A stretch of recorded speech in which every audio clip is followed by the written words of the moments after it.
This is Audible. Welcome to another Simon & Schuster audio presentation. The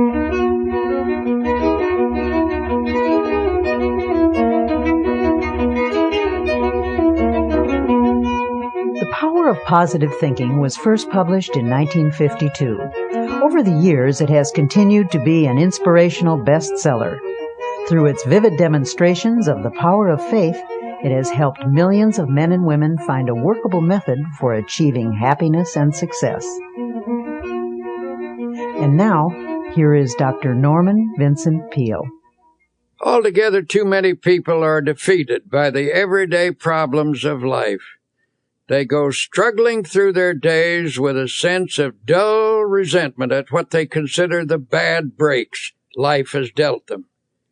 In a sense, there may be such a thing as the breaks in life, but there is also a spirit and a method by which we can control and even determine those breaks.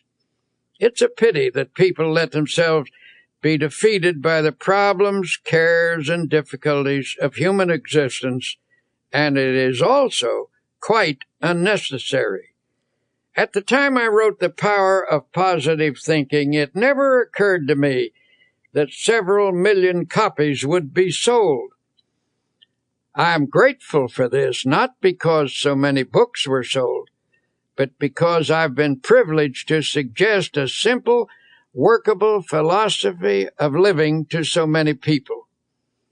The dynamic laws which my book teaches were learned the hard way by trial and error in my personal search for a way of life. I found in these laws solutions to my problems, and as I realized their power, I wanted to share my experience with others. I wrote the book out of deep concern for the pain and struggle of human existence.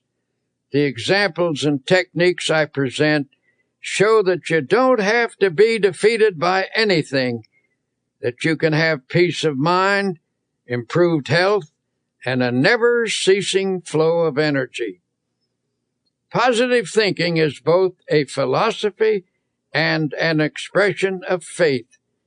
It teaches the cultivation of peace of mind, not as an escape from problems, but as a practical approach to creating a life that is personally and socially worthwhile.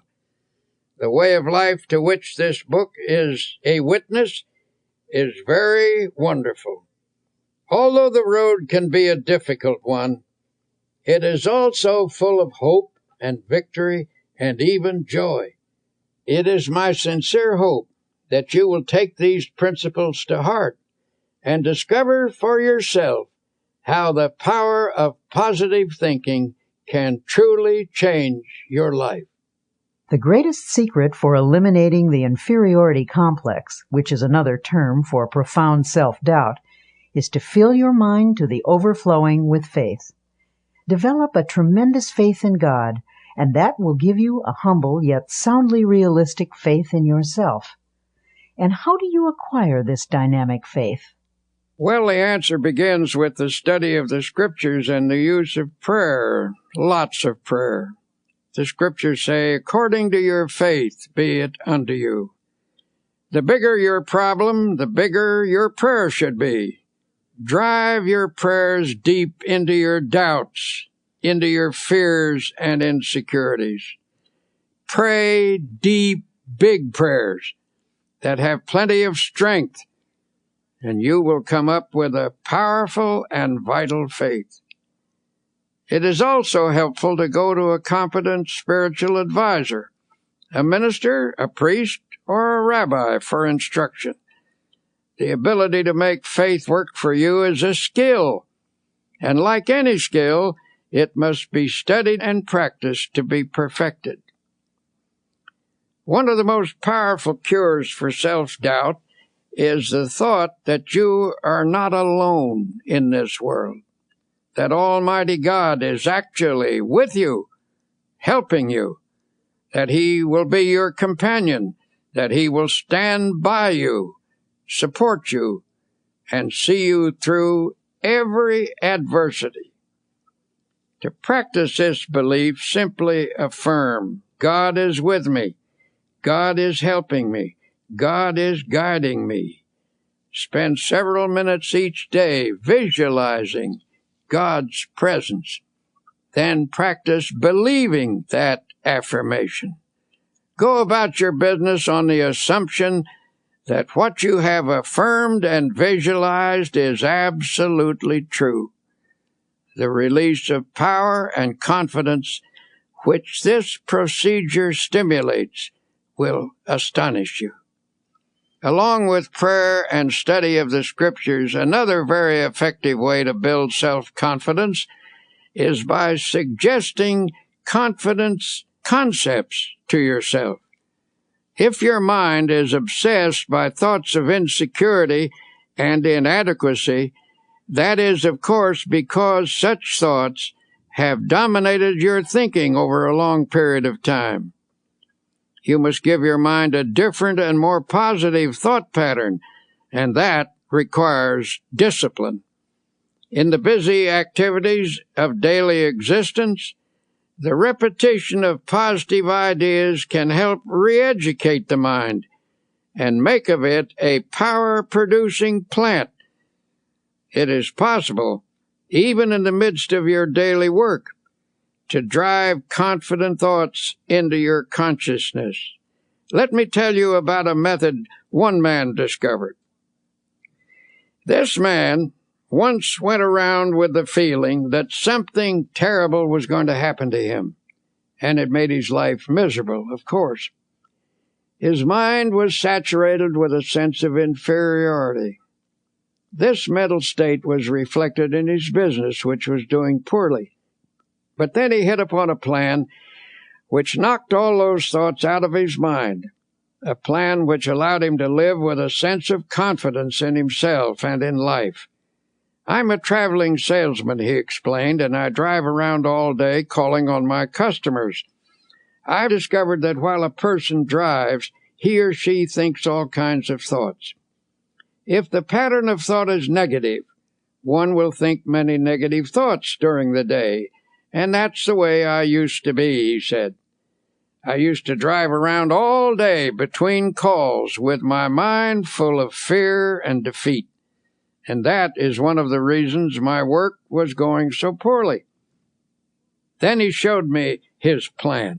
In his glove compartment, he kept a pack of small cards.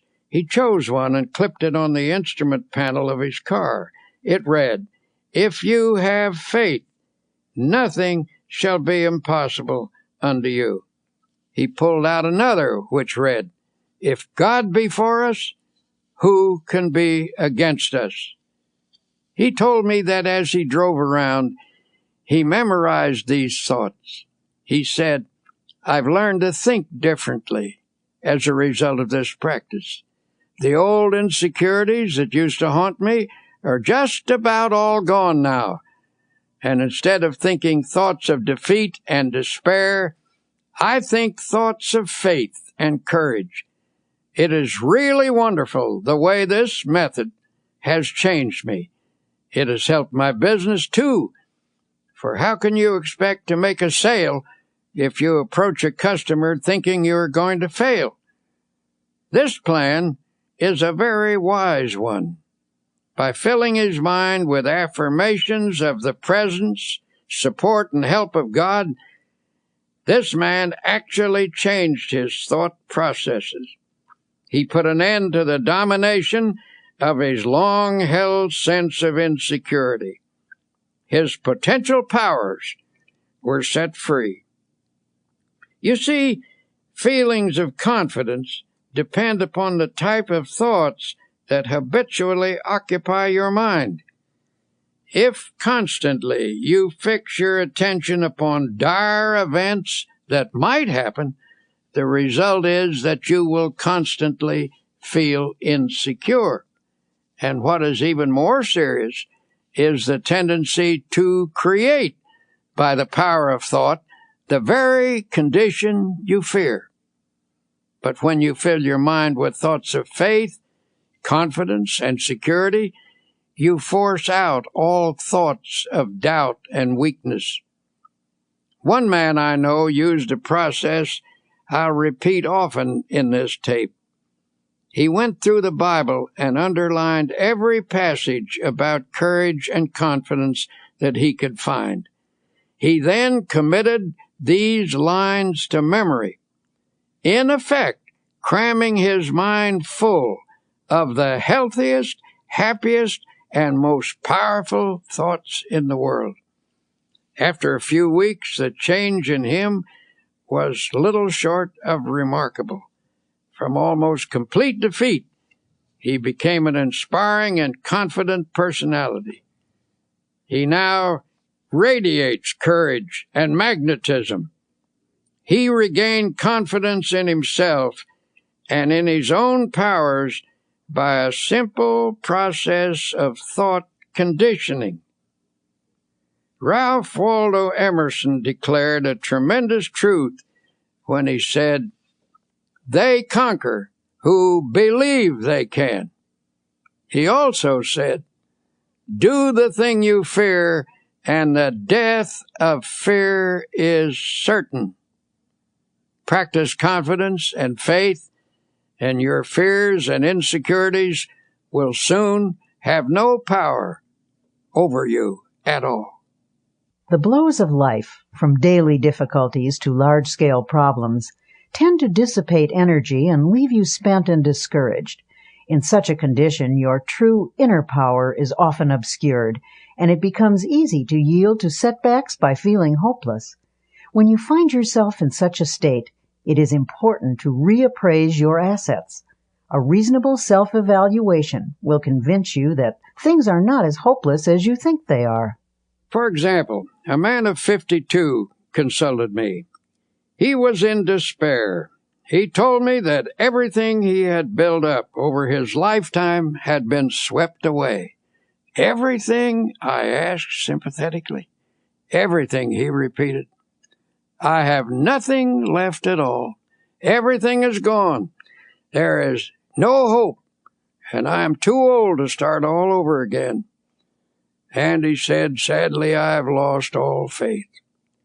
Naturally, I felt sympathetic toward him, but it was evident that his chief trouble came from the dark shadows of hopelessness in his thinking.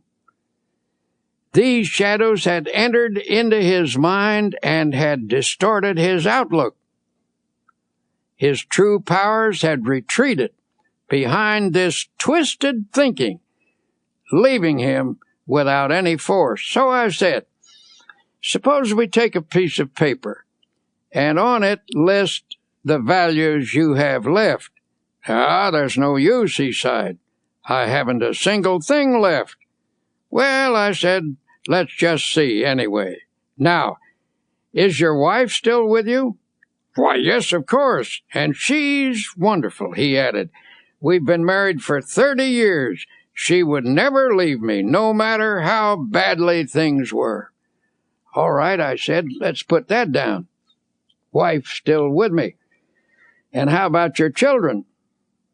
He said, "Actually, they've all told me that they love me and will stand by me. They are wonderful." "Well, then, that is number 2. Children love you and will stand by you. Have you any friends?" "Yes," he said, "I really have some fine friends who've offered to help. They've been very generous, but what can they do?"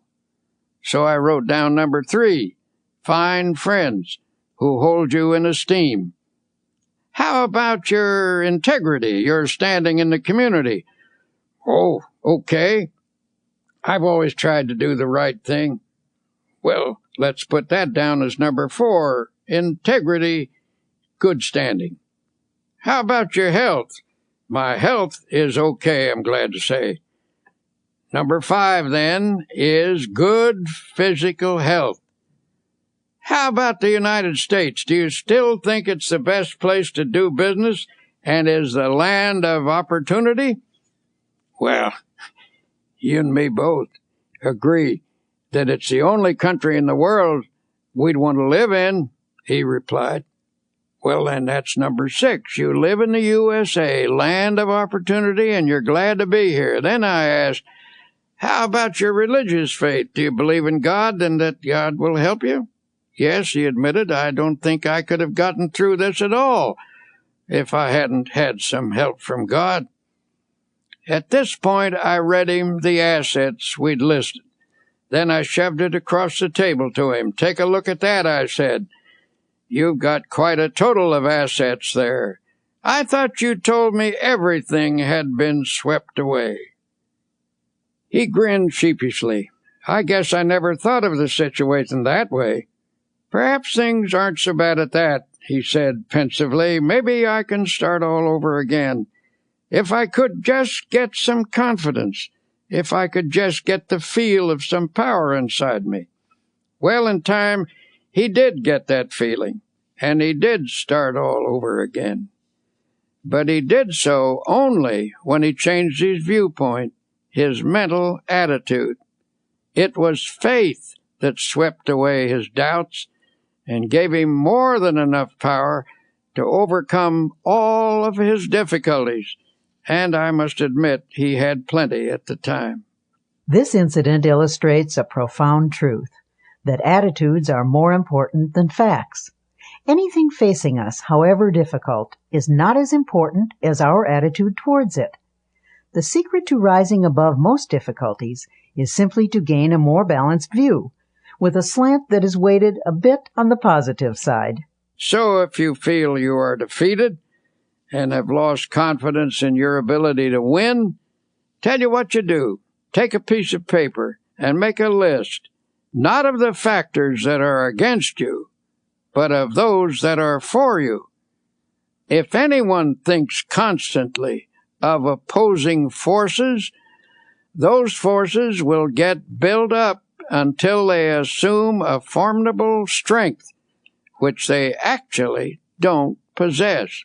But if you mentally visualize and affirm and reaffirm your assets, you will rise out of even the most awesome difficulty.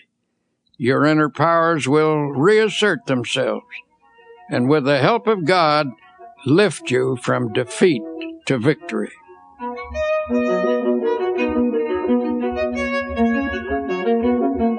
To help you start building up your self-confidence, here are 7 suggestions. 1. Create a mental picture of yourself as a success. Hold on to this picture tenaciously. Never permit it to fade. Since your mind tries to complete what it pictures, always picture success, no matter how badly things seem to be going at the moment.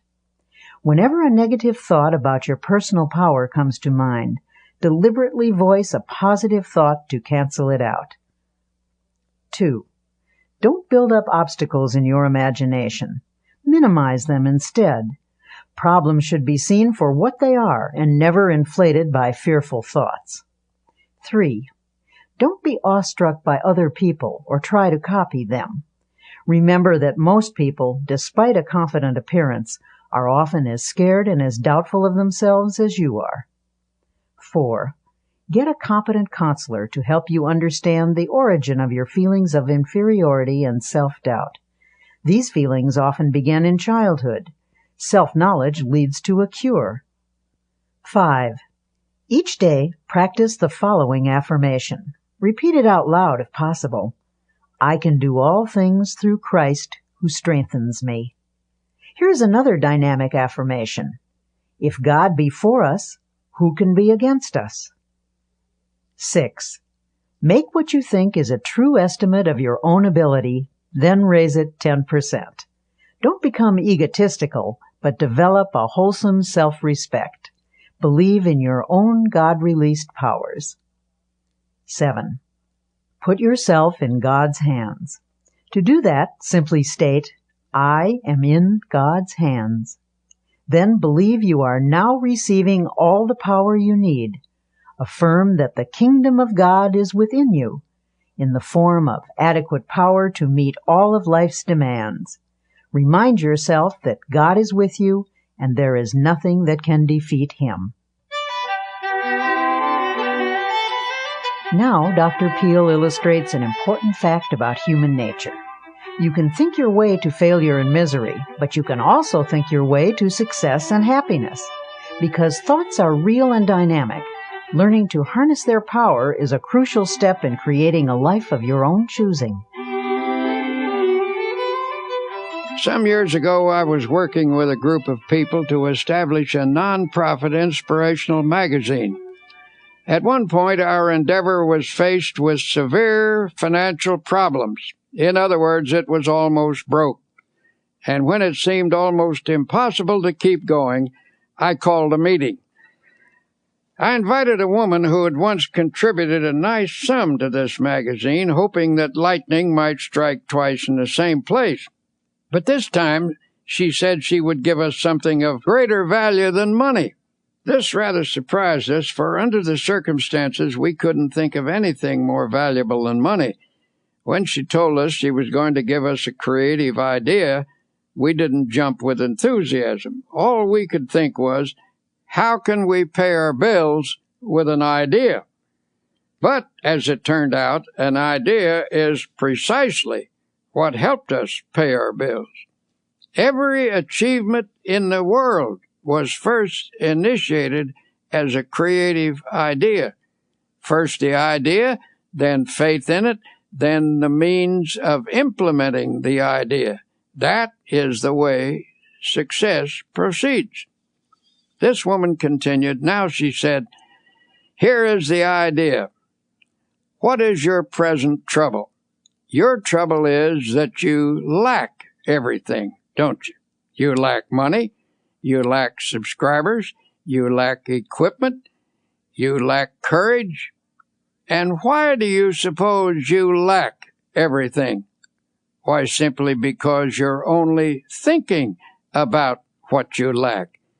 You are constantly thinking lack thoughts, and you have thereby created a condition of lack. She told us if you constantly think about what you don't have, you keep creating the conditions that keep you in this state. By emphasizing only what you lack, you frustrated the creative forces that can get this project really rolling. She said, from the standpoint of doing a lot, you've been working very hard. But you fail to do the one all-important thing that will lend power to all your other efforts. You have not employed positive thinking. To correct the situation, she advised us to reverse the mental process and begin to think, instead of lack, to think prosperity, achievement, and success. She told us, don't hold on to the mental pictures of difficulties and failures. Lift your mind above them and visualize instead powers and achievements.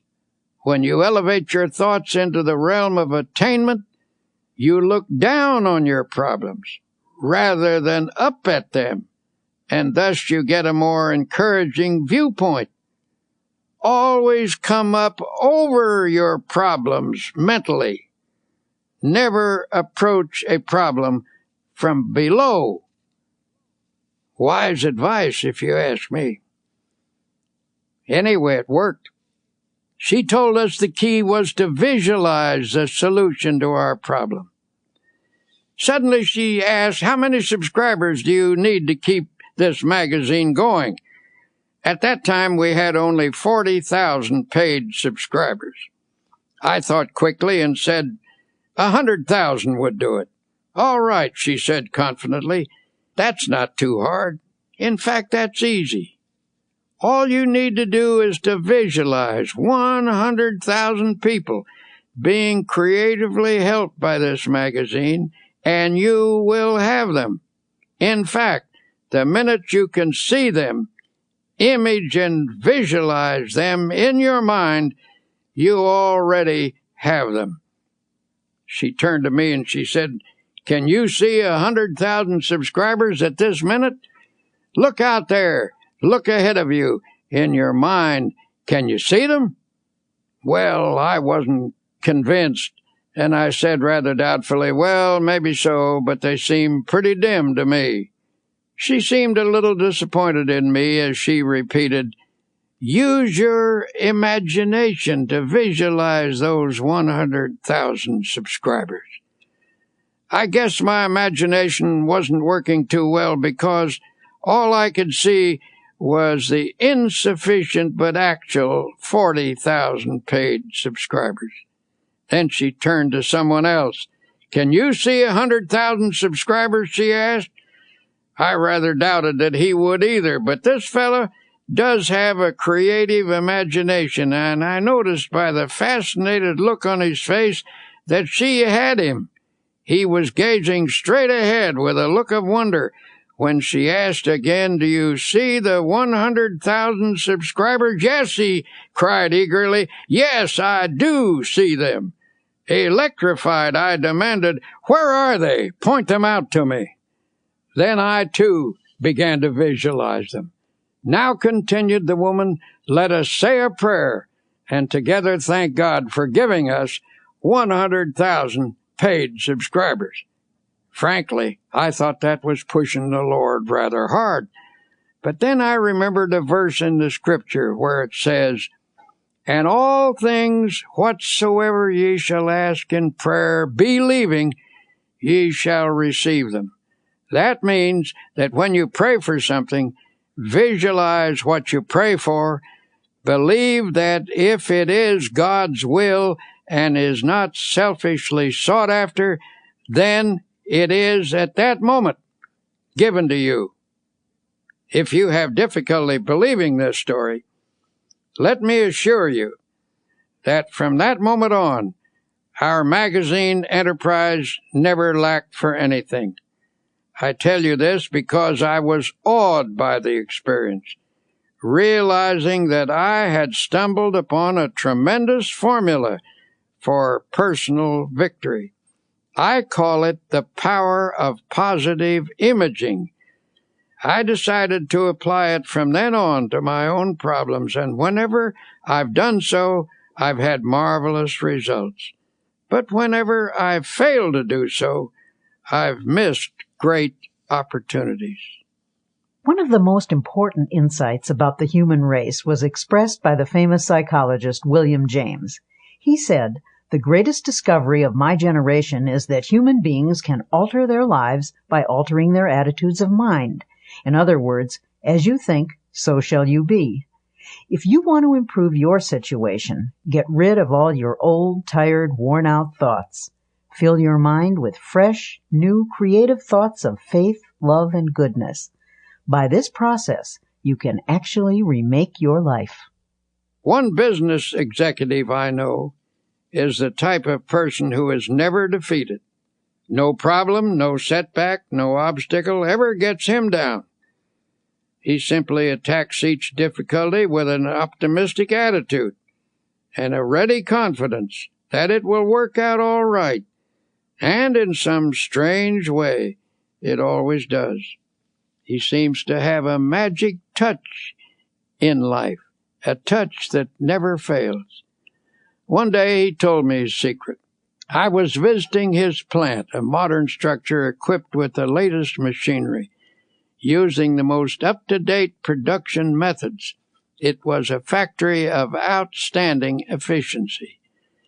When we entered his office, which was decorated in a very modern style, I was quite surprised to find on his highly polished mahogany desk a battered old copy of the Bible. "That book," he replied, pointing to the Bible, "is actually the most up-to-date thing in this plant. Equipment wears out and furnishing styles change. But that book is so far ahead of us that it never gets out of date." When I went to college, my good Christian mother gave me that Bible, saying if I would read and practice its teachings, I would learn how to get through life successfully.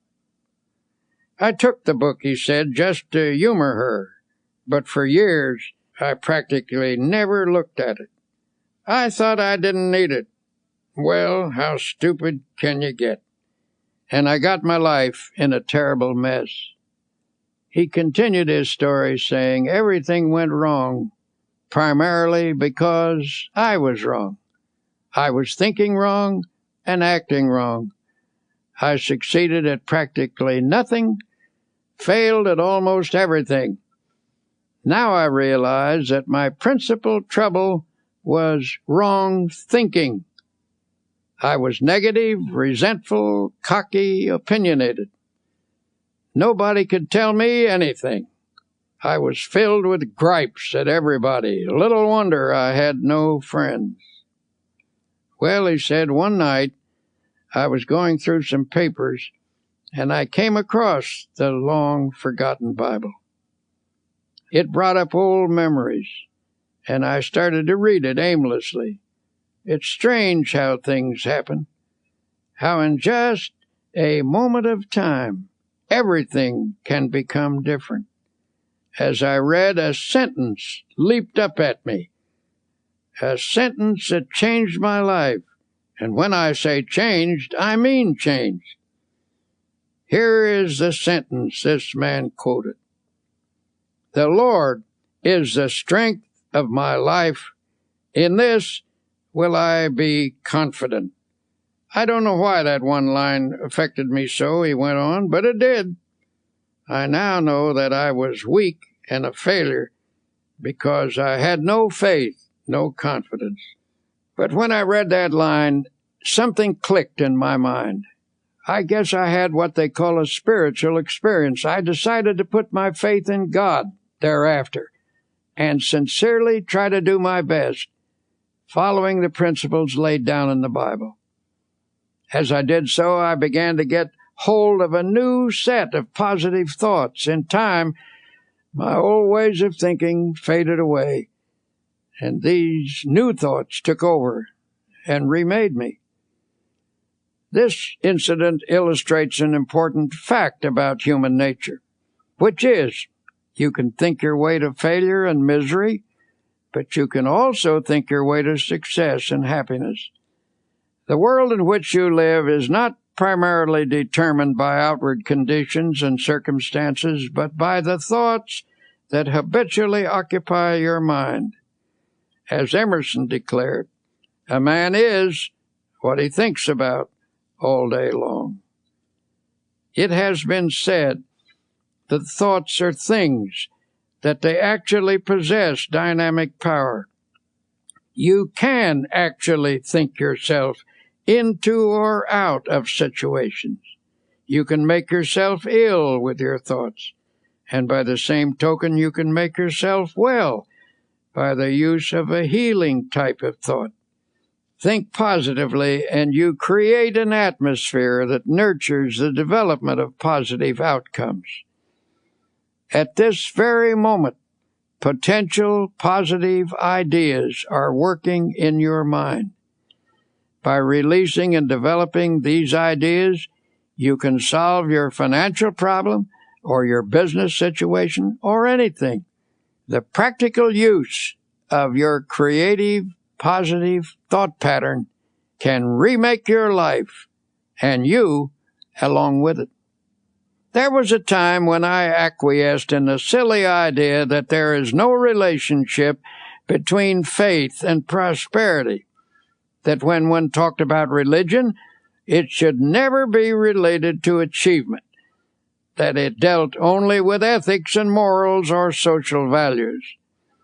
But I came to realize that such a viewpoint limits the power of God and the development of the individual.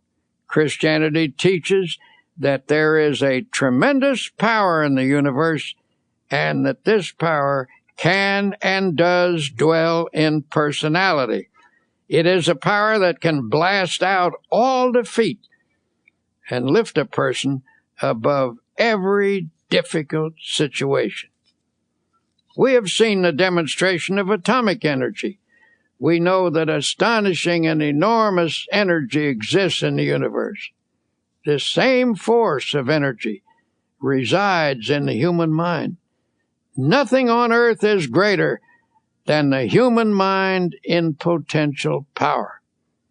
The average individual is capable of much greater achievement than he or she has ever realized. When you actually learn to release your potential power, you will discover that your mind contains ideas of such innovative and creative value that you need not lack for anything anymore. By the full and proper use of your power, stimulated by God's power, you can make just about anything of your life, anything you will pray for and work for. So, tell you what, look deeply into your mind. Amazing wonders are there. Here is a method that will help creative thoughts to flow freely from your mind. First, quiet your mind so that inspirations may rise from its depths. Believe that God is now, this minute, helping you. Form a picture in your mind of your life as it should be. Believe in it. Pray about it. Work at it. Never give up on it.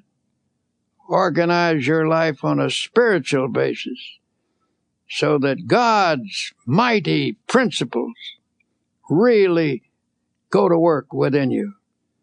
You will find that here is one of the greatest laws in the universe, and it's stated in 3 words: believe and succeed.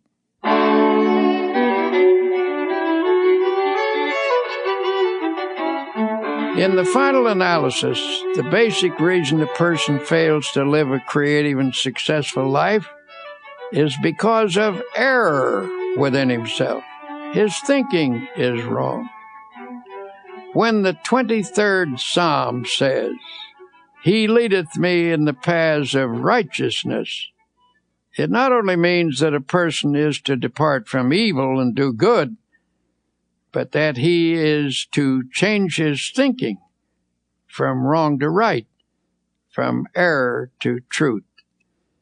The great secret of successful living is to reduce the amount of error in oneself and increase the amount of truth. It's just that simple. A constant stream of positive, God-guided thoughts creatively affects the circumstances of life. For inner truth always guides you toward the right path and therefore leads to the right results.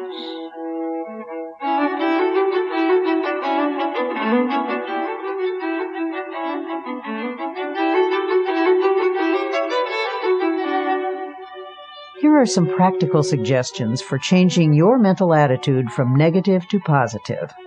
Such a change will release the kinds of thoughts that can help you make creative changes in your circumstances. 1. For the next 24 hours, deliberately speak hopefully about everything: your job, your health, your future. Go out of your way to put optimism in everything you say. 2. After speaking hopefully for 24 hours, continue the practice for 1 week. Then you can permit yourself to be realistic for a day or two. You'll discover that what you meant by realistic a week ago was actually pessimistic, and what you now mean by realistic is something entirely different. It is the dawning of the positive outlook. When most people say they're being realistic, they delude themselves. They are simply being negative. 3. Feed your mind even as you feed your body. A healthy mind requires nourishing, wholesome thoughts. Start at the beginning of the New Testament and underline every sentence about faith. Continue doing this until you've marked every passage in the 4 books: Matthew, Mark, Luke, and John. 4. Commit all of those passages to memory. Learn 1 each day until you can recite the entire list from memory. This will take time, but remember, you've spent much more time being a negative thinker. Unlearning a negative pattern requires time and effort. 5. Make a list of your friends who are positive thinkers and deliberately cultivate their company. Don't abandon your negative friends, but get closer to those with a positive point of view until you've absorbed their spirit. 6. Try to avoid arguments, but whenever a negative attitude is expressed, counter with a positive and optimistic opinion. 7. Pray a great deal and always let your prayers take the form of thanksgiving. Assume that God is giving you great and wonderful things, for if you think He is, He surely is. God will not give you any greater blessing than you can believe in. Remember, according to your faith, be it unto you.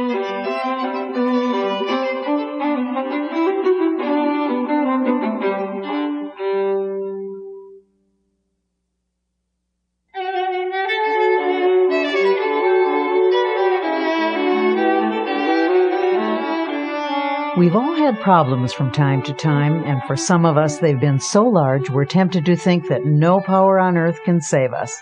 You'll see that some people don't look at things that way. They've found there is an answer to every problem. There is a power that can help. Prayer. Personally, I believe that prayer is a sending out of vibrations from one person to another and to God. The entire universe is in vibration. The air is filled with vibration. There are vibrations even in the molecules of a table.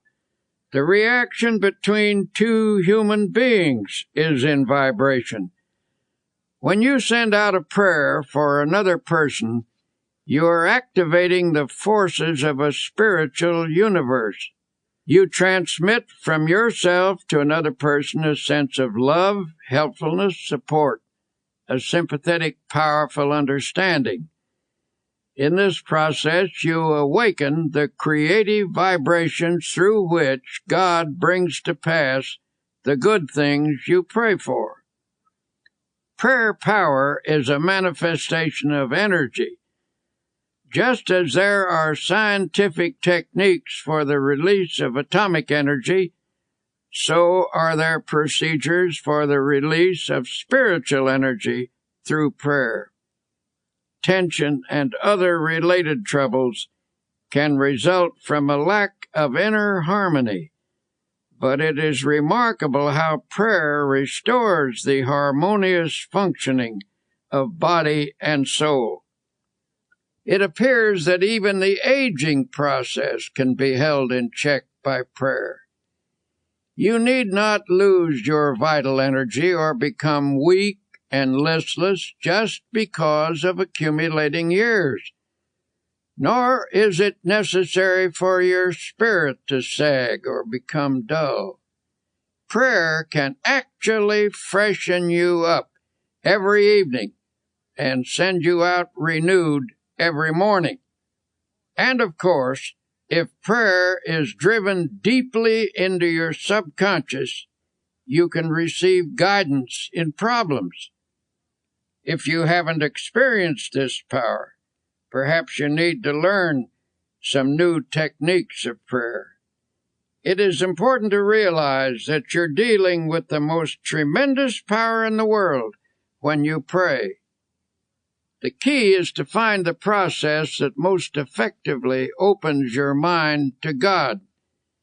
Any method which stimulates the flow of God's power into your mind is highly creative.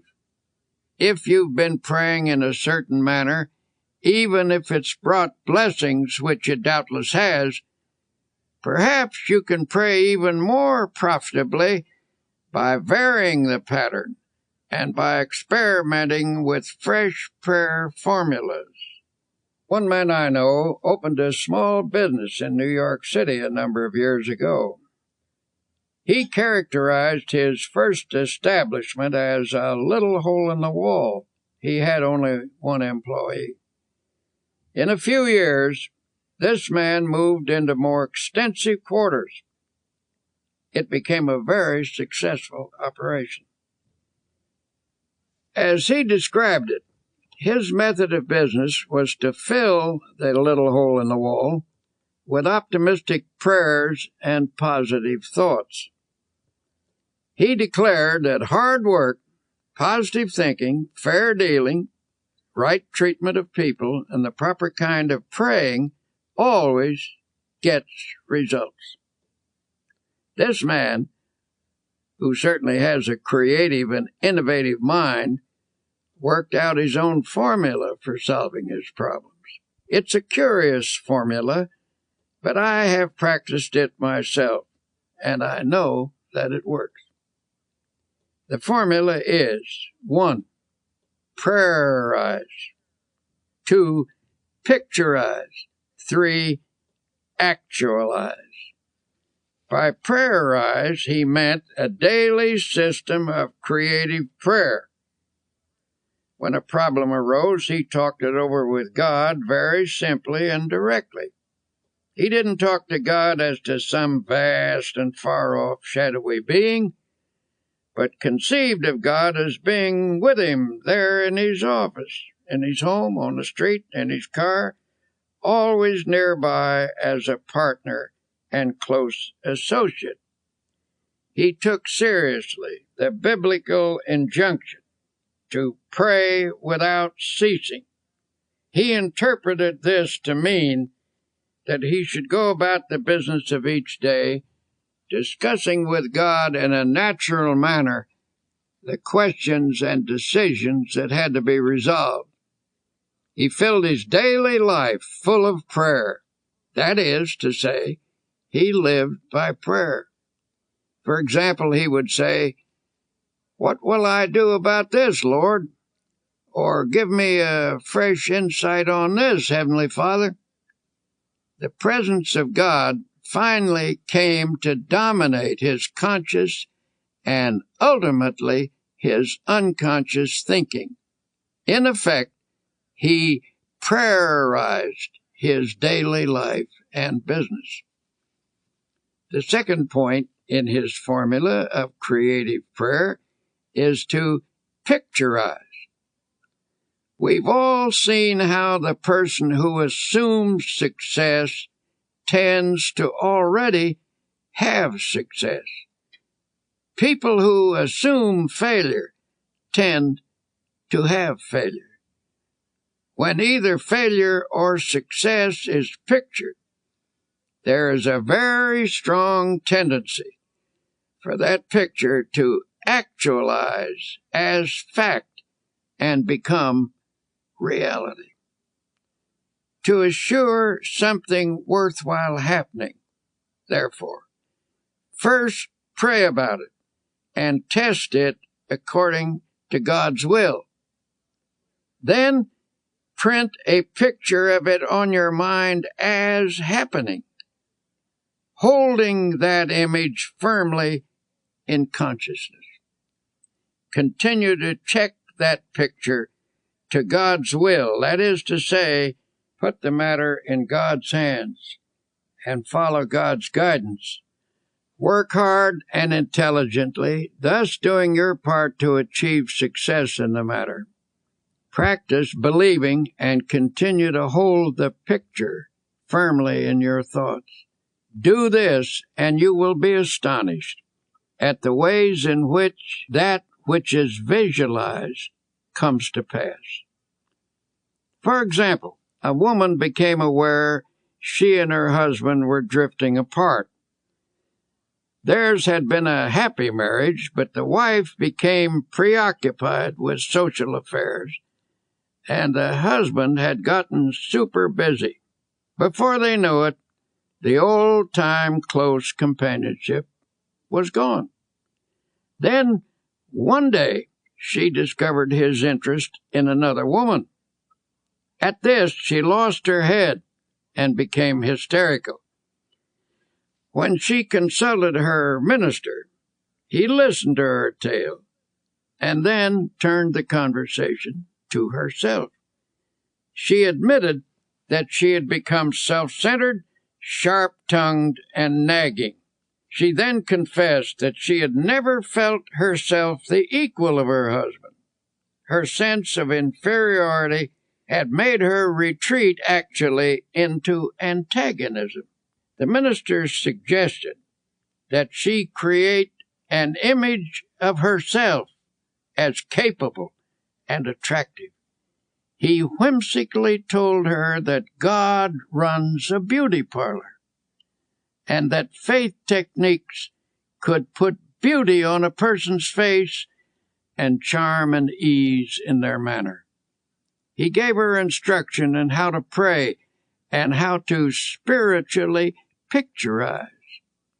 He also advised her to hold a mental image of the goodness of her husband and of being once again in harmony and companionship with him. She was to hold this picture tenaciously with faith. Soon after this, her husband informed her that he wanted a divorce.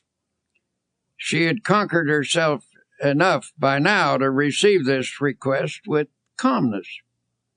She replied that she was willing if he wanted it, but suggested they defer the decision for 90 days. If he still wanted a divorce at the end of this period, she would cooperate with him. Night after night he went out, and night after night she sat at home. But now she pictured him as seated in his old chair. She painted an image of him there, comfortably reading as in the old days.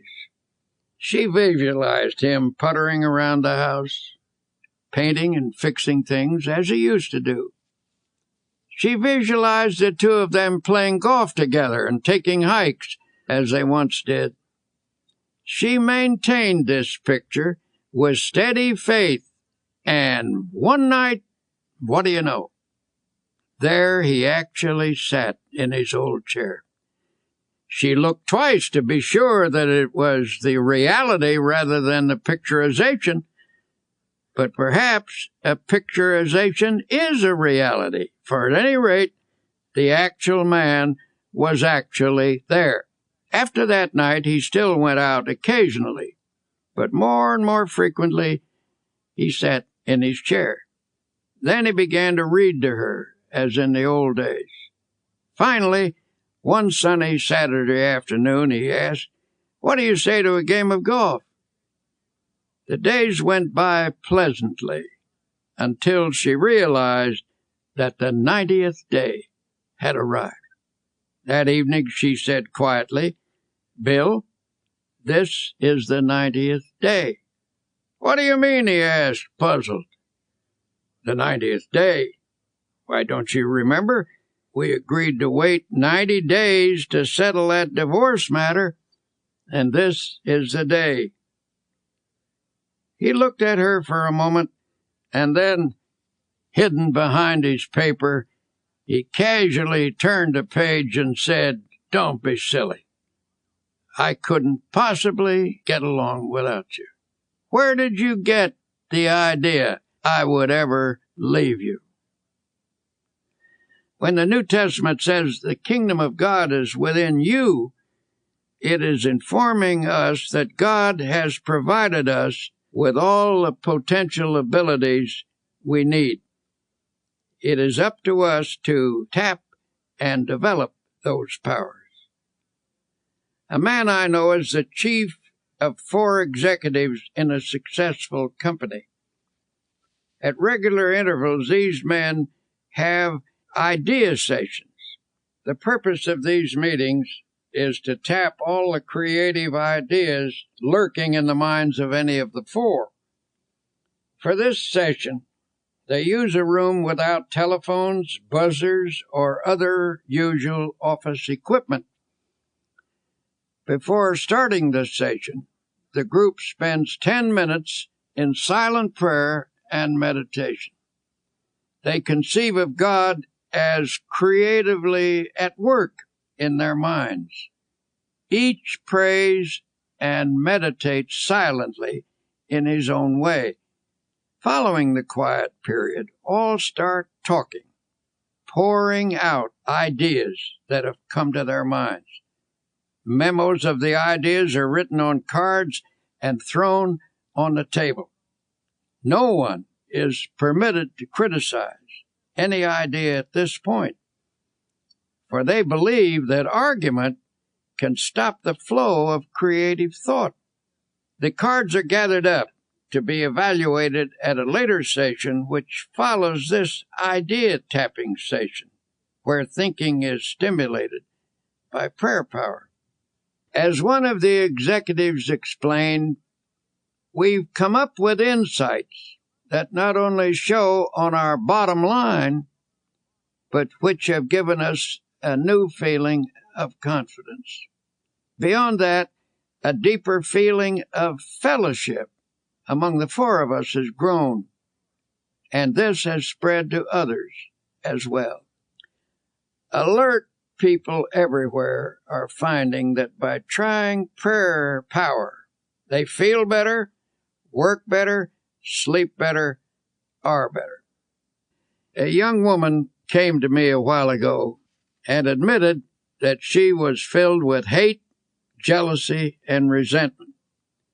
She was also very apprehensive, always worrying about her children, that they would be sick or get into an accident or fail in school or something. Her life was an unhappy mixture of fear and worry. I told her that the practice of creative prayer could change her life. I suggested that she pray every day at the time the children were coming home from school, and make her prayers an affirmation of God's protective care. Doubtful at first, she became a most enthusiastic practitioner of prayer. Here's what she wrote to me. My greatest progress dates from the time you told me that every day is a good day if you pray. I began to put into practice the idea of affirming that this would be a good day the minute I woke up in the morning, and I can positively say that I haven't had a bad or upsetting day since that time. The amazing thing is that my days actually haven't been any smoother or any more free from petty annoyances than they ever were, but they just don't seem to have the power to upset me anymore. Every night I begin my prayers by listing all the things for which I am grateful, little things that added to the joy of the day. I know that this habit has geared my mind to pick out the nice things and forget the unpleasant ones. The fact that for 6 weeks I have not had a single bad day and have refused to get downhearted with anyone is really marvelous to me. Millions of people find tremendous power each day through prayer. Here are 10 suggestions for achieving effective results from your prayers. 1. Set aside a few minutes each day. Do not say anything. Simply practice thinking about God. This will make your mind spiritually receptive. 2. Pray out loud using simple, natural words. Tell God anything that's on your mind. Talk to God in your own language. 3. Pray as you go about the business of the day, on the subway or bus or at your desk. Begin by closing your eyes to shut out the world and concentrate briefly on God's presence. 4. Don't always ask for something when you pray, but instead affirm that God's blessings are being given and spend most of your prayers offering thanks. 5. Pray with the belief that sincere prayers can reach out and surround your loved ones with God's love and protection. 6. Never use a negative thought in prayer. Only positive thoughts get results. 7. Always express willingness to accept God's will. Ask for what you want, but be open to take what God gives you. It may be better than what you ask for. 8. Practice the attitude of putting everything into God's hands. Ask for the ability to do your best and then leave the results confidently to God. 9. Pray for people you do not like or who have mistreated you. Resentment is the first obstacle to spiritual power. 10. Make a list of people for whom to pray. The more you pray for others, especially those not connected with you, the more the good results of prayer will come back to you.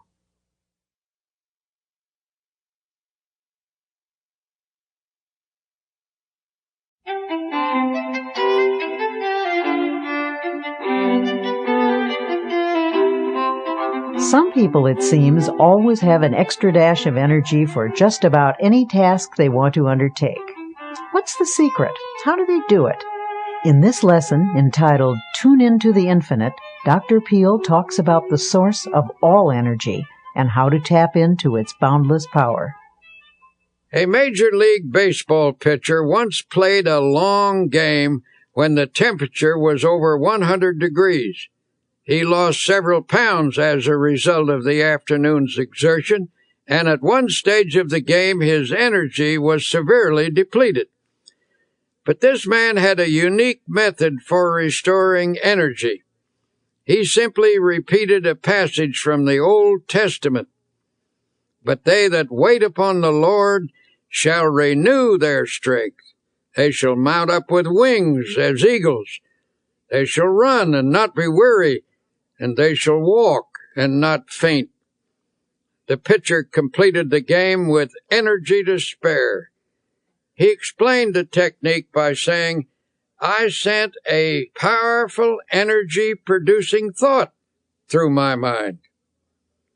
As this baseball player discovered, prayer has the power to alter not only our attitudes, but our energy level as well. How we think we feel physically has a definite effect on how we actually feel. If your mind tells you that you're tired, the nerves and the muscles accept that as a fact. If your mind is intensely interested in something, you can keep on with an activity indefinitely. In the same way, our spiritual life functions through our thoughts, especially when we pray. When you tell yourself that you have powerful internal resources, you supply attitudes of faith to your mind. Such attitudes increase your energy and your well-being. A friend of mine, a man full of vitality and vigor, says that he goes to church regularly to get his batteries recharged. His concept is sound. God is the source of all energy. Atomic energy, electrical energy, spiritual energy. Indeed, every form of energy derives from the Creator. The Bible emphasizes this point when it says, He giveth power to the faint, and to them that have no might He increaseth strength. And here's how the Bible describes life's energizing and re-energizing process. In Him we live and move and have our being. In other words, from God we receive our vitality and our dynamic energy, and through Him we attain completeness. Contact with God establishes within us a flow of the same type of energy that recreates the world, that renews springtime every year. When we're in spiritual contact with God through our thoughts, divine energy flows through us and automatically renews the original creative act. It's not unlike an electric clock connected to an outlet. The clock continues to keep time until it's unplugged. Then it stops because it has lost contact with its source of power. When we lose contact with our divine source of energy, much the same thing happens.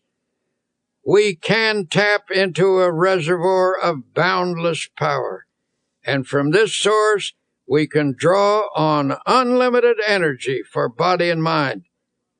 A friend of mine, a man whose responsibilities are very heavy, works from morning until night without interruption, but this fellow always seems able to assume new obligations. Most importantly, he has the knack of handling his work easily and efficiently. One day I happened to be talking with his physician, and I commented that I hoped this man wasn't setting a dangerous pace. that could lead to a breakdown. The doctor shook his head. "No," he replied, "I don't think there's any danger of a crack-up. The reason is that he's a thoroughly well-organized individual with no energy leaks in his makeup.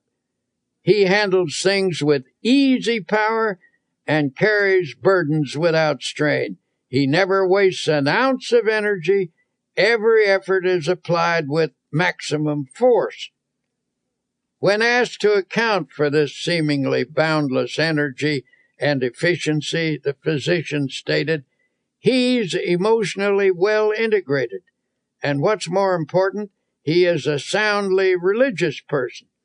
His religion provides him with a workable mechanism for preventing energy leaks.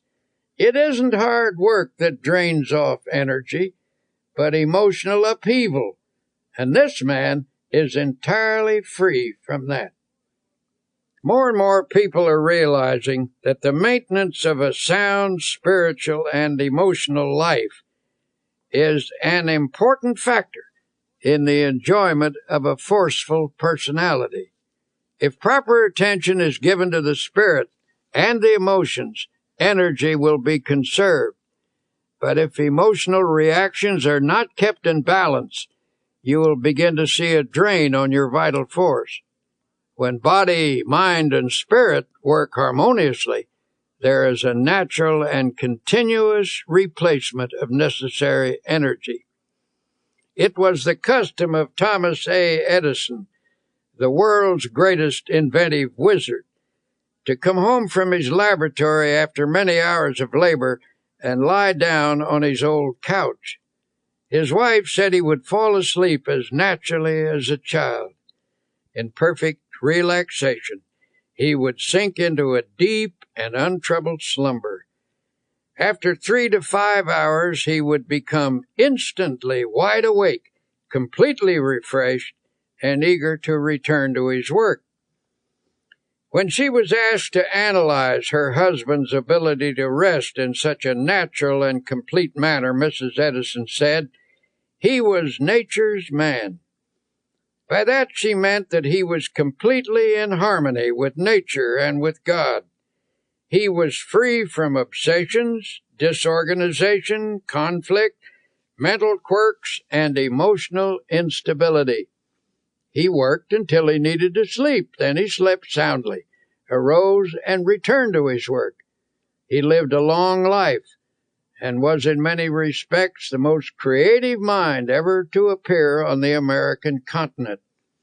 He drew his energy from emotional self-mastery, the ability to relax completely, his amazingly harmonious relationship with the universe caused nature to reveal to him its inscrutable secrets. Every great personality I have ever known, and I have known many, who has demonstrated the capacity for prodigious work, has been a person in tune with the infinite. Every such person seems in harmony with nature and in contact with divine energy. They haven't necessarily been pious people, but invariably they have been extraordinarily well organized from an emotional and psychological point of view. It is fear, resentment, inner conflicts, and obsessions that throw us off balance, and thus cause the expensive and unnecessary expenditure of natural force. We are at last awakening to the close relationship between religion and health.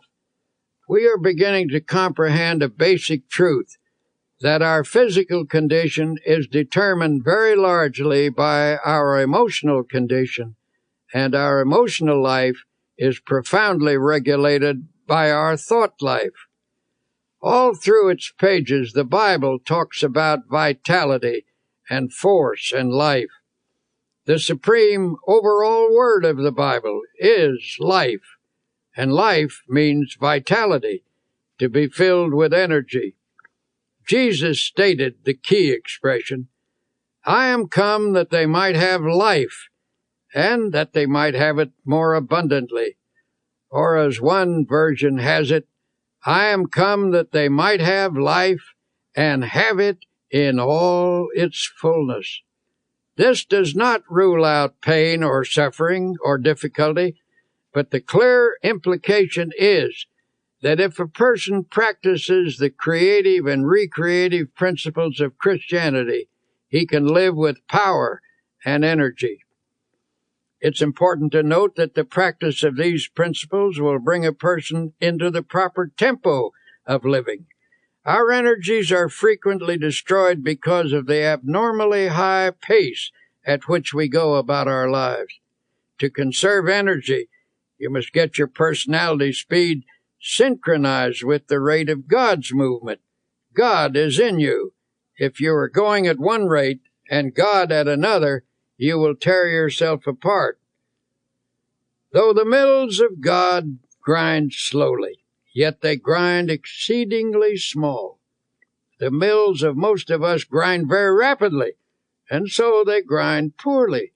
When we become attuned to God's rhythm, we develop a normal tempo within ourselves, and energy flows freely. The hectic habits of this age have many disastrous effects. Everything is speeded up, and for that reason many people feel unnecessarily tired. The solution is to get into the time synchronization of Almighty God. One way to do this is by going out some warm day and lying down on the earth. Get your ear close down to the ground and listen. You will hear all manner of sounds. You will hear the movement of the spheres, the wind in the trees, and the murmur of insects. You will discover presently that there is in all these sounds a well-regulated tempo. You cannot get that tempo by listening to traffic in the city streets, for it is lost in the confusion of sound. You can get it in church, where you hear the Word of God and the great hymns. Truth vibrates to God's tempo in a church, but you can also find it in a factory, if you have a mind to. To get yourself in tune with the rhythm of God, first allow yourself to relax physically. Then conceive of your mind as also relaxing. Then visualize the soul as becoming quiescent, and pray as follows. Dear God, you are the source of all energy. You are the source of energy in the sun, in the atom, in all flesh, in the bloodstream, in the mind. I hereby draw energy from you as from an unlimited source. Then practice believing that you do receive energy. Keep in tune with the infinite. Of course, many people are tired simply because they aren't interested in anything. Nothing ever moves them deeply. To some people, it makes no difference what's going on or how things go. Their personal concerns are more important than all crises in human history. Nothing makes any real difference to them except their own little worries, desires, and hates. They wear themselves out by stewing about a lot of inconsequential things that amount to nothing. The surest way not to become tired is to lose yourself in something in which you have a profound conviction. A famous statesman finished his 7th speech of the day and still had energy to spare. I asked him why he wasn't tired, and he said, I believe absolutely in everything I said in those speeches. I'm enthusiastic about my convictions. And that's the secret. He was on fire for something. He was pouring himself out, and you never lose energy and vitality in so doing. You only lose energy when life becomes dull in your mind. When you're doing nothing, your mind gets bored, and then you feel tired. But you don't have to be tired. Get interested in something. Get absolutely enthralled in something. Throw yourself into it with abandon. Get out of yourself. Be somebody. Do something. Don't sit around moaning about things, reading the paper saying, why don't they do something? The person who is out doing something isn't tired. The more you get absorbed in something bigger than yourself, the more energy you will have. You won't have time to think about yourself and get bogged down in your emotional difficulties. Another frequent cause of diminishing energy is staleness. The pressure, monotony, and unceasing continuity of responsibilities dull the freshness of mind which a person must have to approach his work successfully. During such dry periods, you have to expend much more energy to do with difficulty what you once did with comparative ease. A solution for this state of mind was employed by a businessman, the president of the board of trustees of a certain university. A professor who had once been outstanding and extraordinarily popular began to slip in teaching ability and in the power to stimulate his students. It was the verdict of the students, as well as the private opinion of the trustees, that this teacher must either recover his former teaching abilities or it would be necessary to replace him. The professor was told that the Board of Trustees was giving him a 6 months leave of absence with all expenses paid and with full salary. There was only one stipulation, that he go away to a place of rest and give himself over to gaining a complete renewal of strength and energy. The president of the board invited him to use a cabin which he himself owned in a wilderness setting, and made the curious suggestion that he take no books except one, the Bible. He suggested that the professor's daily program be walking, fishing, some manual work in the garden, and an extended period of reading the Bible.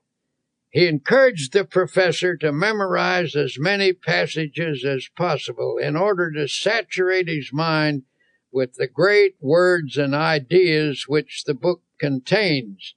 He said, I believe that if you spend 6 months outdoors chopping wood, digging in the soil, reading the Bible, and fishing in deep lakes, you will become a new man. The professor agreed to this unique proposal. His adjustment to this radically different mode of life was an easier one than he or anyone who knew him expected. In fact, he was surprised to find that he actually liked it.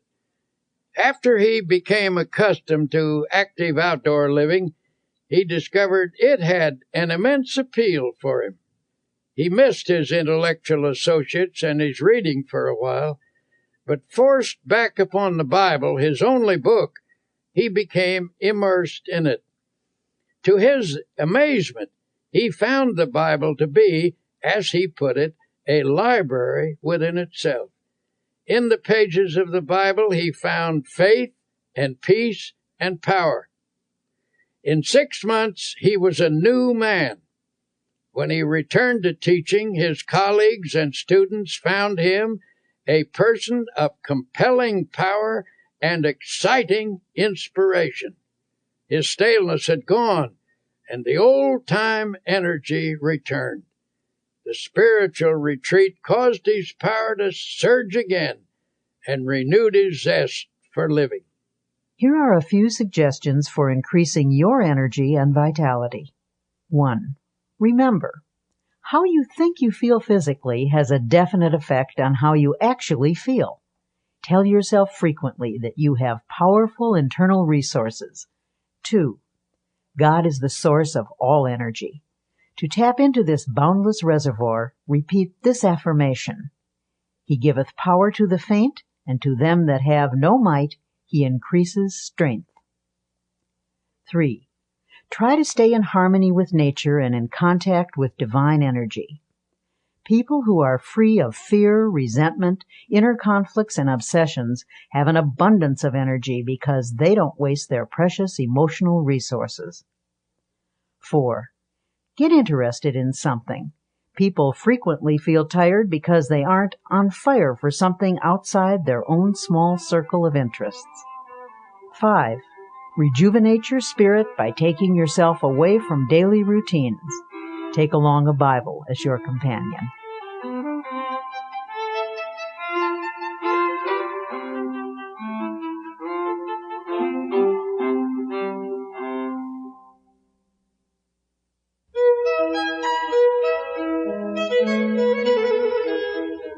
In a chaotic world, a sense of inner harmony is increasingly difficult to achieve, and yet tranquility is essential to both physical and emotional well-being. In this section, entitled "A Peaceful Mind Generates Power," you will learn one of the most important characteristics of a happy and successful person: peace of mind.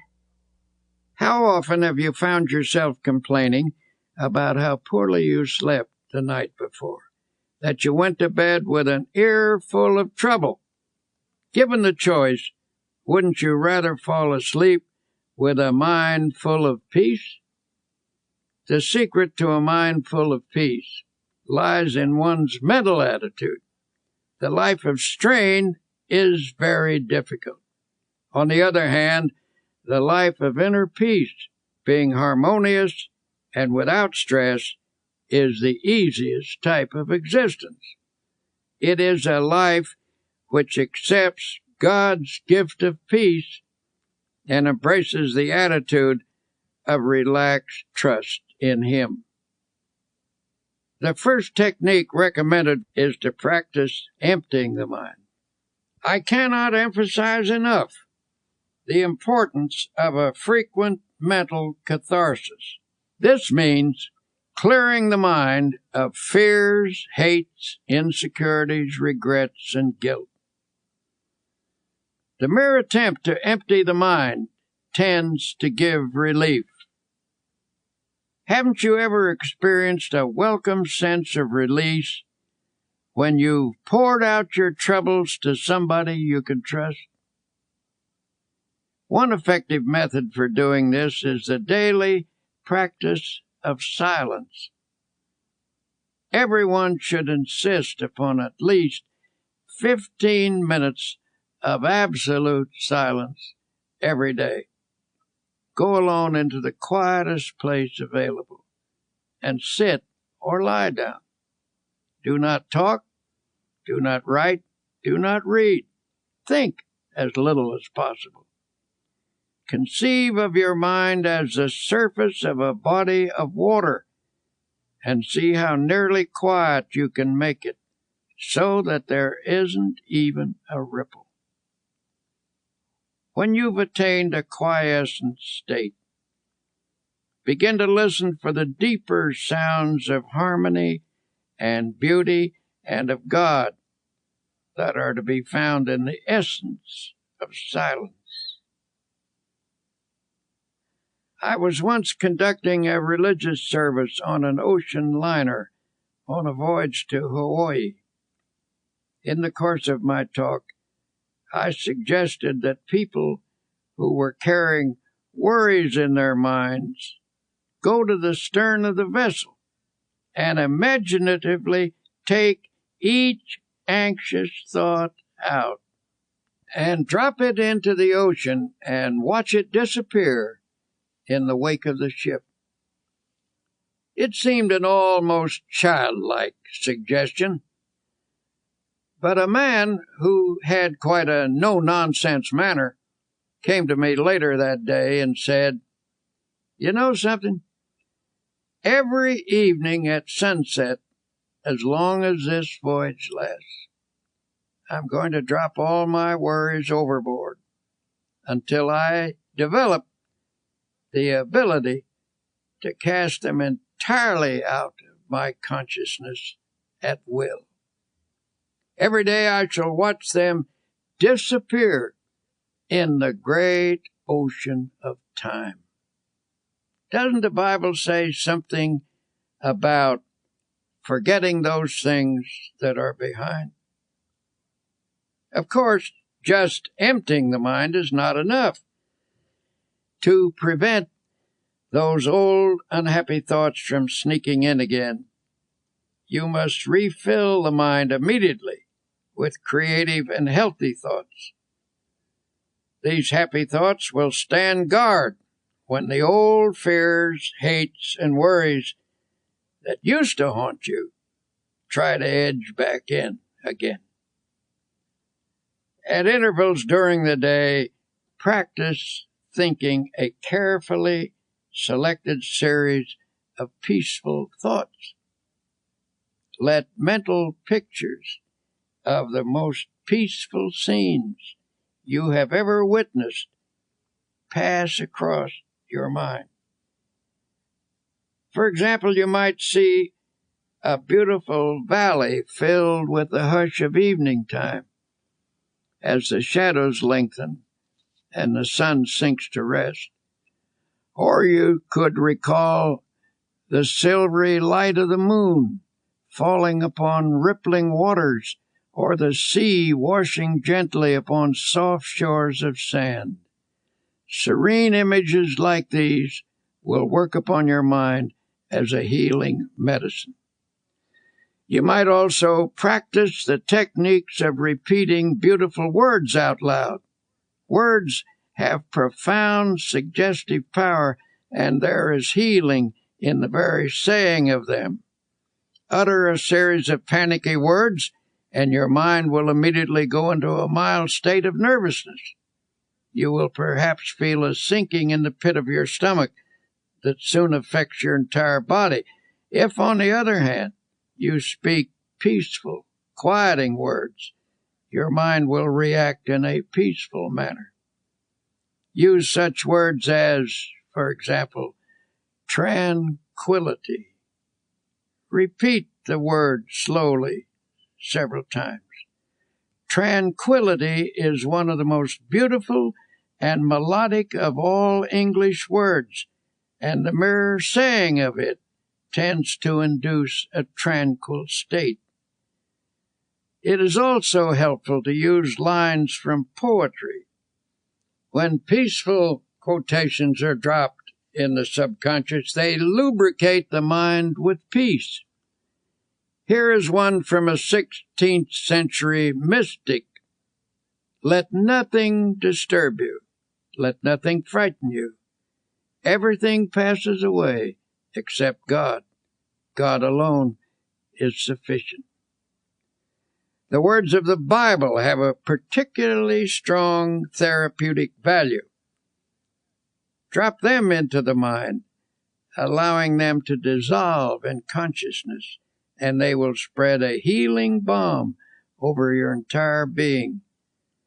For attaining peace of mind, this is one of the simplest things to do, and also one of the most effective. There are other practical ways by which you can develop a serene state of mind. One way is through your conversations. Depending upon the words we use and the tone in which we use them, we can talk ourselves into being nervous, high-strung, and upset. But by our speech, we can also achieve quiet reactions. Talk peaceful to be peaceful. You see, the words we speak have a direct and definite effect upon our thoughts.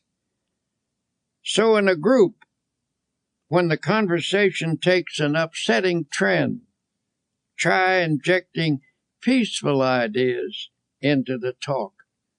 Note how it counteracts the tension. A conversation filled with unhappy expectation, at breakfast, for example, often sets the tone of the entire day.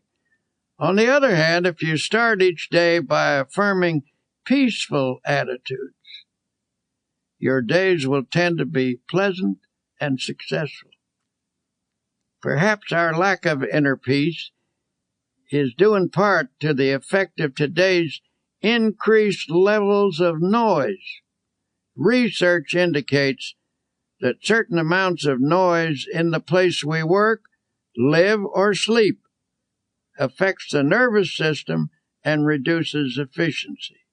Contrary to popular belief, it is doubtful if we ever completely adjust to some noises.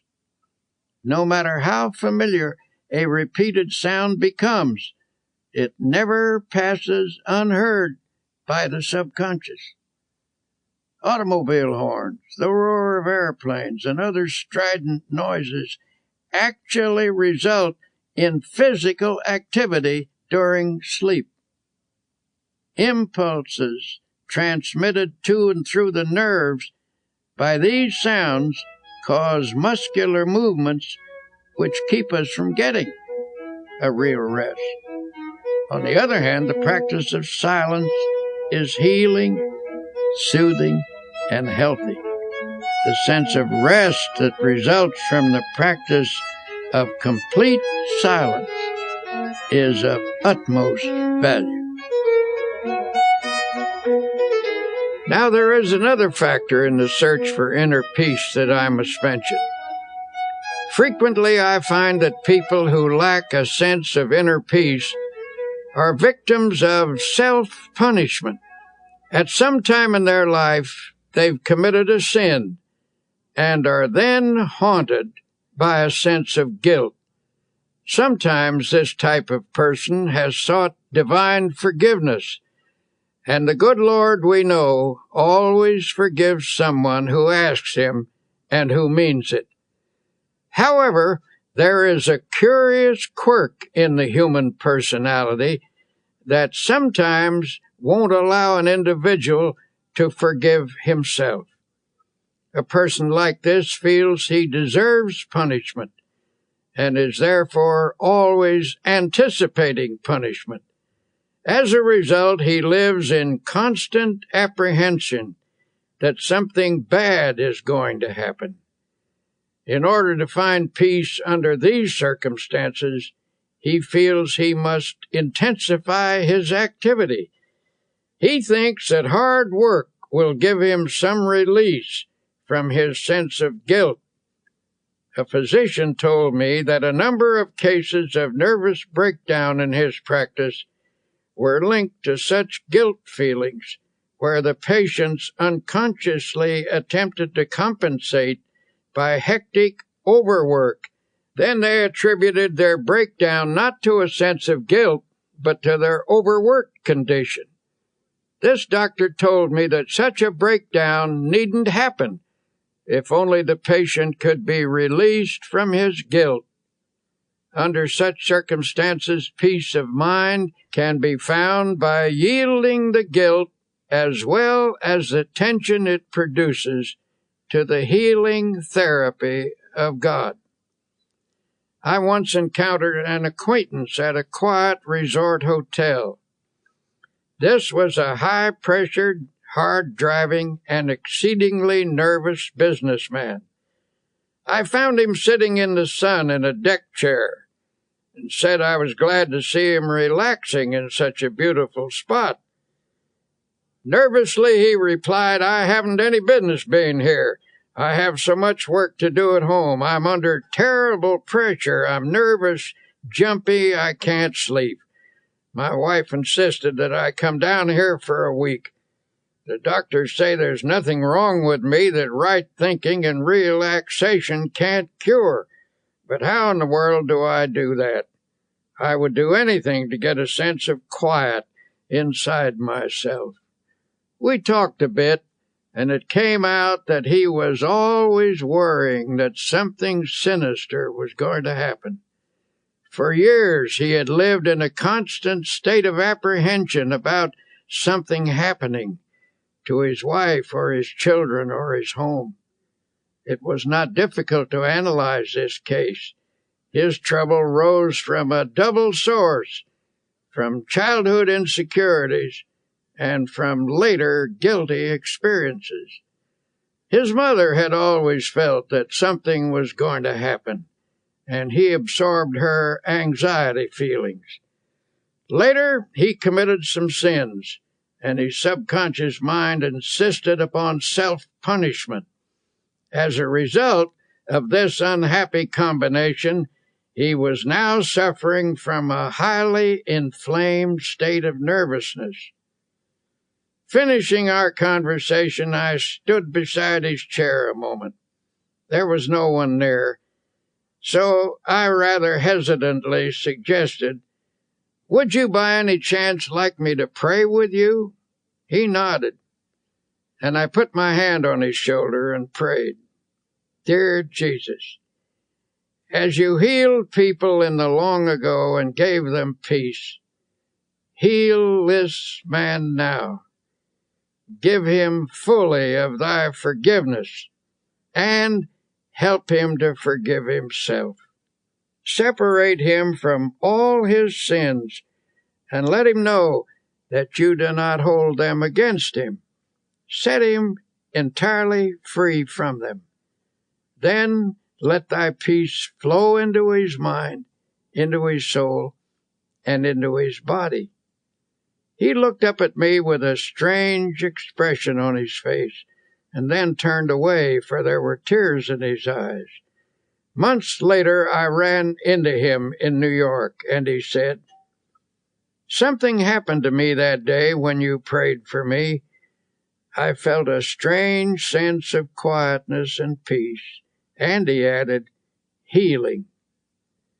This man now goes to church regularly and reads the Bible every day.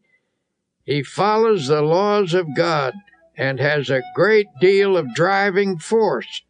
This is a healthy, happy man, for now he has peace in his heart and in his mind.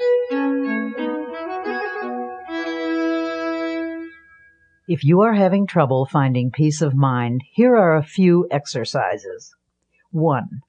Every day, put aside 15 minutes for yourself when you can find absolute silence. Go alone into a quiet place and sit or lie down. Think as little as possible. Allow the silence to open you up to feelings of harmony and beauty. 2. From time to time during the day, practice concentrating on a selected series of peaceful thoughts. Think of your past as a painting from which you can choose the most serene moments you have ever experienced. Allow your mind to dwell in those scenes until you feel you are present in that place and absorbing its tranquility. 3. Practice the technique of repeating beautiful words out loud. Words have profound powers of suggestion, and there is healing in the very saying of them. 4. The words of the Bible are especially therapeutic. Drop them into your mind, allowing them to dissolve in your consciousness, replacing negative thoughts.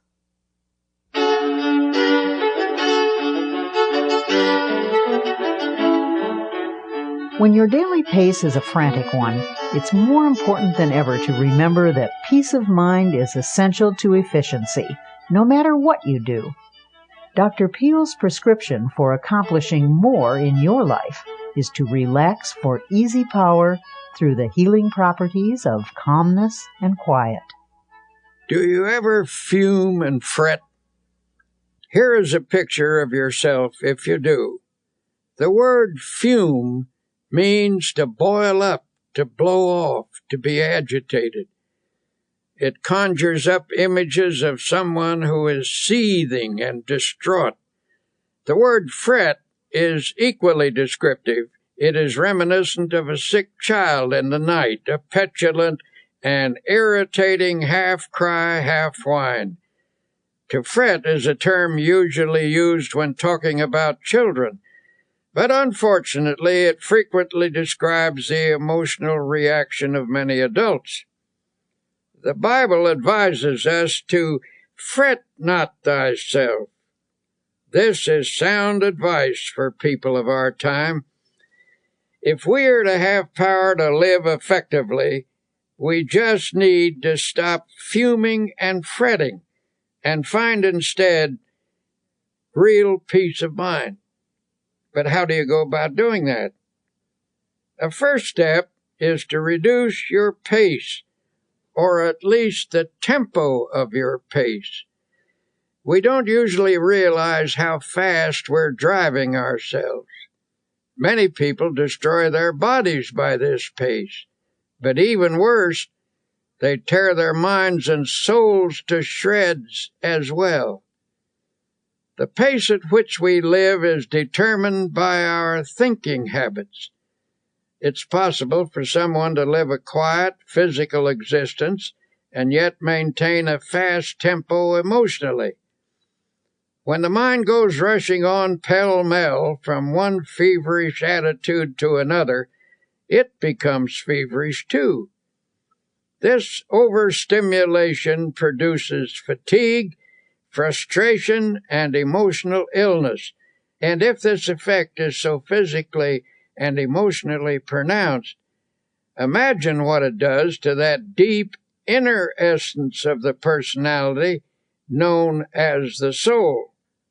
It is impossible to have peace of soul if one's tempo is so feverishly accelerated. God simply won't go that fast. He will not endeavor to keep up with you. He says, in effect, go ahead if you must with this foolish pace, and when you are worn out, I will offer you my healing. But I can make your life rich if only you will slow down and live and move and have your being in me. You see, God moves imperturbably, slowly, and with perfect organization. The only wise rate at which to live is at God's rate. God gets things done, and they are done right, and he does them without hurrying.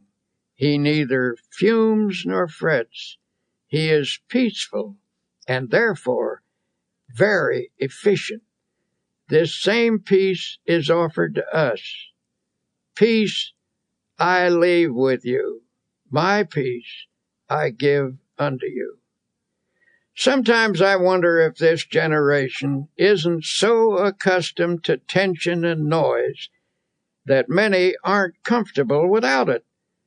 The deep quietness of woods and valleys, so well known to our forefathers, is almost an alien state to them. It seems that the tempo of their lives doesn't allow them to draw upon the marvelous sources of peace and quietness that the physical world offers. One summer afternoon, my wife and I went for a long walk in the woods. We were stopping at a beautiful lake mountain house, which is set in one of the finest natural parks in this country, 7,500 acres of virgin mountainside, in the middle of which is a lake that is set like a gem in the forest. Here you come out of the deep woods onto some noble promontory and rest your eyes on great valleys set among hills, rock-ribbed and ancient as the sun. These woods, mountains, and valleys constitute what ought to be a sure retreat from every confusion in this world. On this afternoon as we walked, there was a mixture of summer showers and sunlit hours. We were drenched and started to fret about it a bit because it took the press out of our clothes. Then we told each other that it doesn't hurt a human being to get drenched with clean rainwater, that the rain feels cool and fresh on one's face, and that you can always sit in the sun and dry yourself out. So we walked under the trees and talked, and then fell silent. We were listening deeply to the quietness. In the strict sense, the woods are never still. There is tremendous activity always in the process. But on this beautiful afternoon, nature's sounds were quiet, harmonious. Nature was laying its hand of healing quietness upon us, and we could actually feel the tension being drawn off. Just as we were falling under this spell, the faint sounds of something passing for music came to us. It was a nervous, high-strung music, so popular these days. And presently through the woods came 3 young people, and one of them was lugging a portable radio. They were 3 young city people out for a walk in the woods, and tragically enough were bringing their noise along with them. They were nice folk, too, for they stopped and we had a pleasant talk with them. It occurred to me to ask them to turn that thing off and listen to the music of the woods. But I didn't feel it was my business to instruct them, and finally they went on their way. We commented on the loss they were incurring, that they could pass through this peacefulness and not give ear to the music that is as old as the world, harmony and melody the like of which man has never equaled, the song of the wind through the trees, the sweet notes of birds singing their hearts out, the whole background of the music of the spheres. Remember the words of Jesus, "Come ye yourselves apart into a desert place and rest a while." Frequently enough, I've had to remind myself to practice this truth. But we must discipline ourselves to quietness if we expect its benefits in our lives. To help reduce the tension that seems to dominate people everywhere, you can start by reducing your pace. To do that, you will need to slow down and quiet down. Do not fume. Do not fret. Practice being peaceful. Practice the peace of God, which passeth all understanding. Then note the quiet sense of power that wells up within you. A physician gave some rather unusual advice to a patient of his, one of those aggressive, go-getter types of businessman. This man had been telling him that he takes his briefcase home with him every night, packed with important work that must get done right away. When the doctor asked if someone else couldn't help him with it, the man snapped, "Nope, I'm the only one who can do it. Everything depends on me." The doctor asked, "If I write a prescription, will you follow it?" This, believe it or not, was the prescription. His patient was to take off 2 hours every working day and go for a long walk. Then he was to take off a half day a week and spend that half day in a cemetery. In astonishment, the patient demanded, "Why should I spend a half day in a cemetery?" "Because," answered the doctor, "I want you to wander around and look at the gravestones of men who are there permanently. I want you to meditate on the fact that many of them are there because they thought, even as you do, that the whole world rested on their shoulders. Meditate on the solemn fact that when you get there permanently, the world will go on just the same. There are times when it is essential to check our headlong pace, and it must be emphasized that the only way to stop is to stop. Believe me, I know personally from experience. I once went to a certain city to give a lecture and was met at the plane by a committee. I was rushed to a bookstore where I had an autographing party, and then to another bookstore where another autographing party was held. Then they rushed me to a luncheon. After rushing through the luncheon, I was rushed to a meeting. After the meeting, I was rushed back to the hotel, where I changed my clothes and was rushed back to a reception, where I met several hundred people and drank 3 glasses of fruit punch. Then I was rushed back to the hotel and told I had 20 minutes to dress for dinner. When I was getting dressed, the phone rang and somebody said, "Hurry, hurry, we must rush down to dinner." Excitedly I chattered, "I will rush right down." I rushed from the room and was so excited that I could scarcely get the key into the lock. Hastily, I checked myself to make sure I was completely dressed and rushed toward the elevator. All of a sudden, I stopped. I was out of breath. I asked myself, just what is this all about? What is the meaning of this ceaseless rush? This is ridiculous. Then I declared independence and said, I don't care if I go to dinner or not. I do not care whether I make a speech. I do not have to go to this dinner, and I do not have to give a speech. So deliberately and slowly I walked back to my room and took my time about opening the door. I telephoned the man downstairs and said, if you want to eat, go ahead. If you want to save a place for me, I will be down after a while when I'm good and ready. But I'm not going to rush anymore. So I removed my coat, sat down, took off my shoes, put my feet up on the table, and just sat. Then I opened the Bible and very slowly read aloud the 121st Psalm. I will lift up mine eyes unto the hills, from whence cometh my help.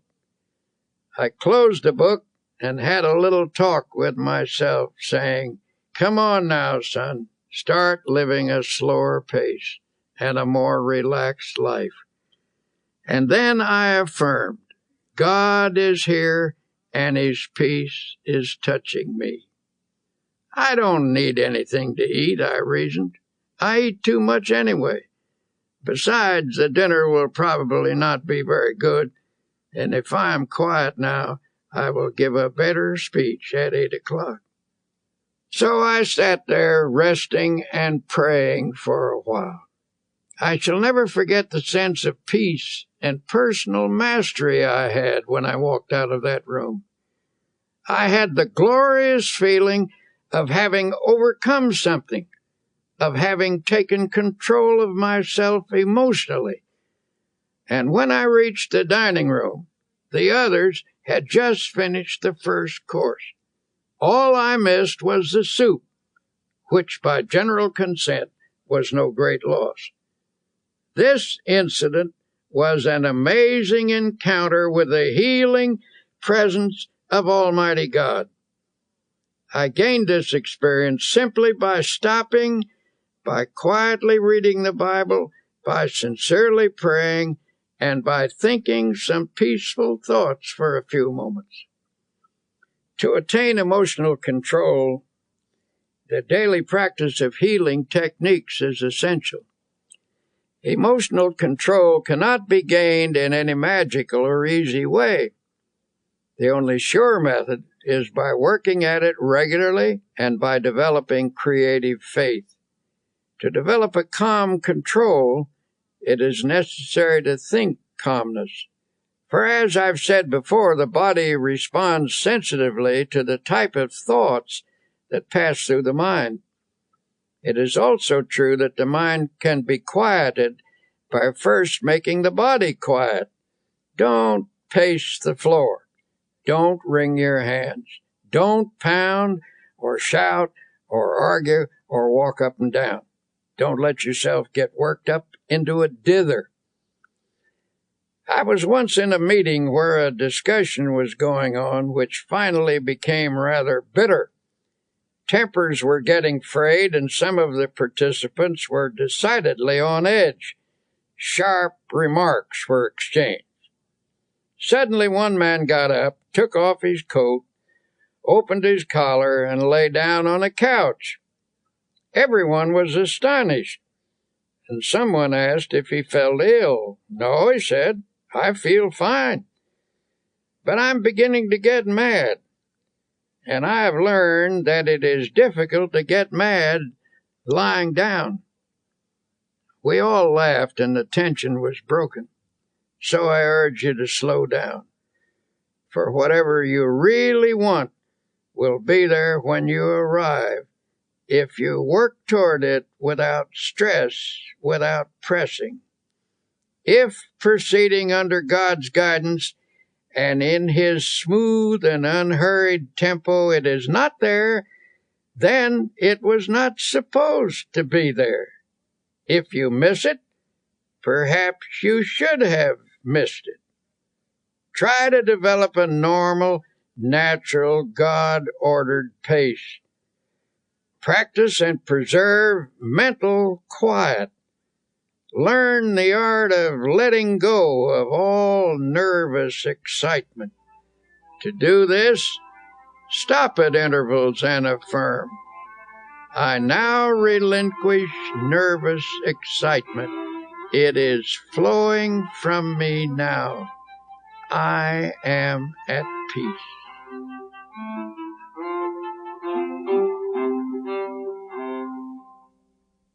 If you have a tendency to fume and fret, here are some exercises that can help you achieve a more peaceful inner tempo.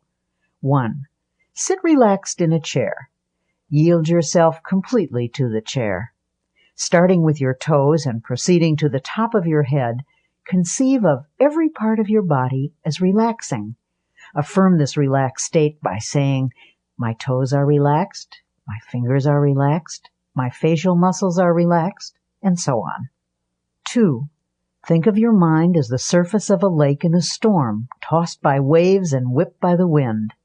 Then imagine the waves subside and the surface placid and smooth. 3. Spend 2 or 3 minutes thinking of the most beautiful and peaceful scenes you have ever beheld. A mountain at sunset, for example, or a deep valley filled with the hush of early morning, or a woods at noonday, or moonlight upon rippling waters. In your memory, relive these scenes. 4. Make a mental list of times in your life when you've been conscious of God's watchful care. Recall how He brought things out right and took care of you when you were worried and anxious. Then recite aloud this line from an old hymn. So long thy power hath kept me, sure it still will lead me on. 5. Repeat the following quotation, which has a great power to relax and quiet the mind. Thou wilt keep him in perfect peace, whose mind is stayed on thee. Repeat this aloud if possible, so that by the end of the day you will have said it many times.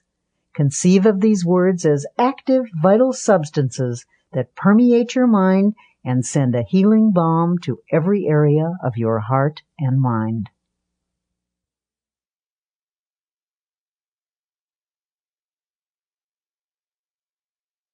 The connection between the mind and the body is a subtle but powerful one. Emotional turmoil can sap your energy, reduce your efficiency, cause poor health, and of course, steal your chances for happiness. Here's Dr. Peale with some thoughts on reversing this process and restoring your vitality. A physician I know says many of his patients have nothing wrong with them except their thoughts. He has a favorite prescription for some of them, and it's a verse from the Bible, no less. It reads, Be ye transformed by the renewing of your mind. He finds that when his patients change the pattern of their thoughts, they actually achieve a more peaceful state of mind. And that helps to produce health and well-being. Many people can benefit from such a prescription of prayer, faith, and dynamic spiritual thinking. Here's an example. The sales manager of a large company had experienced a serious decline in both ability and energy. He had once been a man of outstanding efficiency and power, but in the last year or so, he'd lost his creative skill and sales were slipping badly. 2 vacations brought no improvement. This man's physician recommended to the company president that his patient come to our religio-psychiatric clinic for an interview. When he arrived, he was rather indignant at being sent to a church. This is a pretty pass, he fumed, when they send a businessman to a preacher. I suppose you're going to pray with me and read the Bible, he said irritably. Well, I wouldn't be surprised, I answered, for sometimes our trouble lies in an area where prayer and the therapy of the Bible can have an important effect. He proved most sullen and uncooperative until I was finally forced to say to him, "Listen, I want to tell you bluntly that you'd better cooperate with us or you're going to be fired." "Who told you that?" he demanded. "Your boss," I replied. "In fact, he says that unless we can straighten you out, as much as he regrets it, you're through." You never saw such a stunned expression on anybody's face. "What do you think I ought to do?" he finally stammered. "A person often gets himself into the state you're in," I replied, "because the mind is filled with fear, anxiety, tension, resentment, guilt, or a combination of all of these. When these ingredients accumulate to a certain weight, the personality cannot support them any longer and gives way. Normal sources of emotional, spiritual, and intellectual power become clogged up. The person becomes bogged down by resentment, fear, or guilt. I don't know your trouble, but I suggest you think of me as a sympathetic friend with whom you can be absolutely open, and that you begin to tell me all about yourself. I emphasize the importance of concealing nothing and of emptying whatever fears, resentments, or guilt feelings might be in his mind." It was rather difficult to get him to talk, for he was essentially a decent person and had a strong sense of shame. In due course, the troubles came out. He'd committed a series of sins, and these involved him in a complicated maze of lies. He was living in fear of exposure, and all in all, it was a most pathetic mass of inner confusion. I shall never forget the way he reacted when it was all over.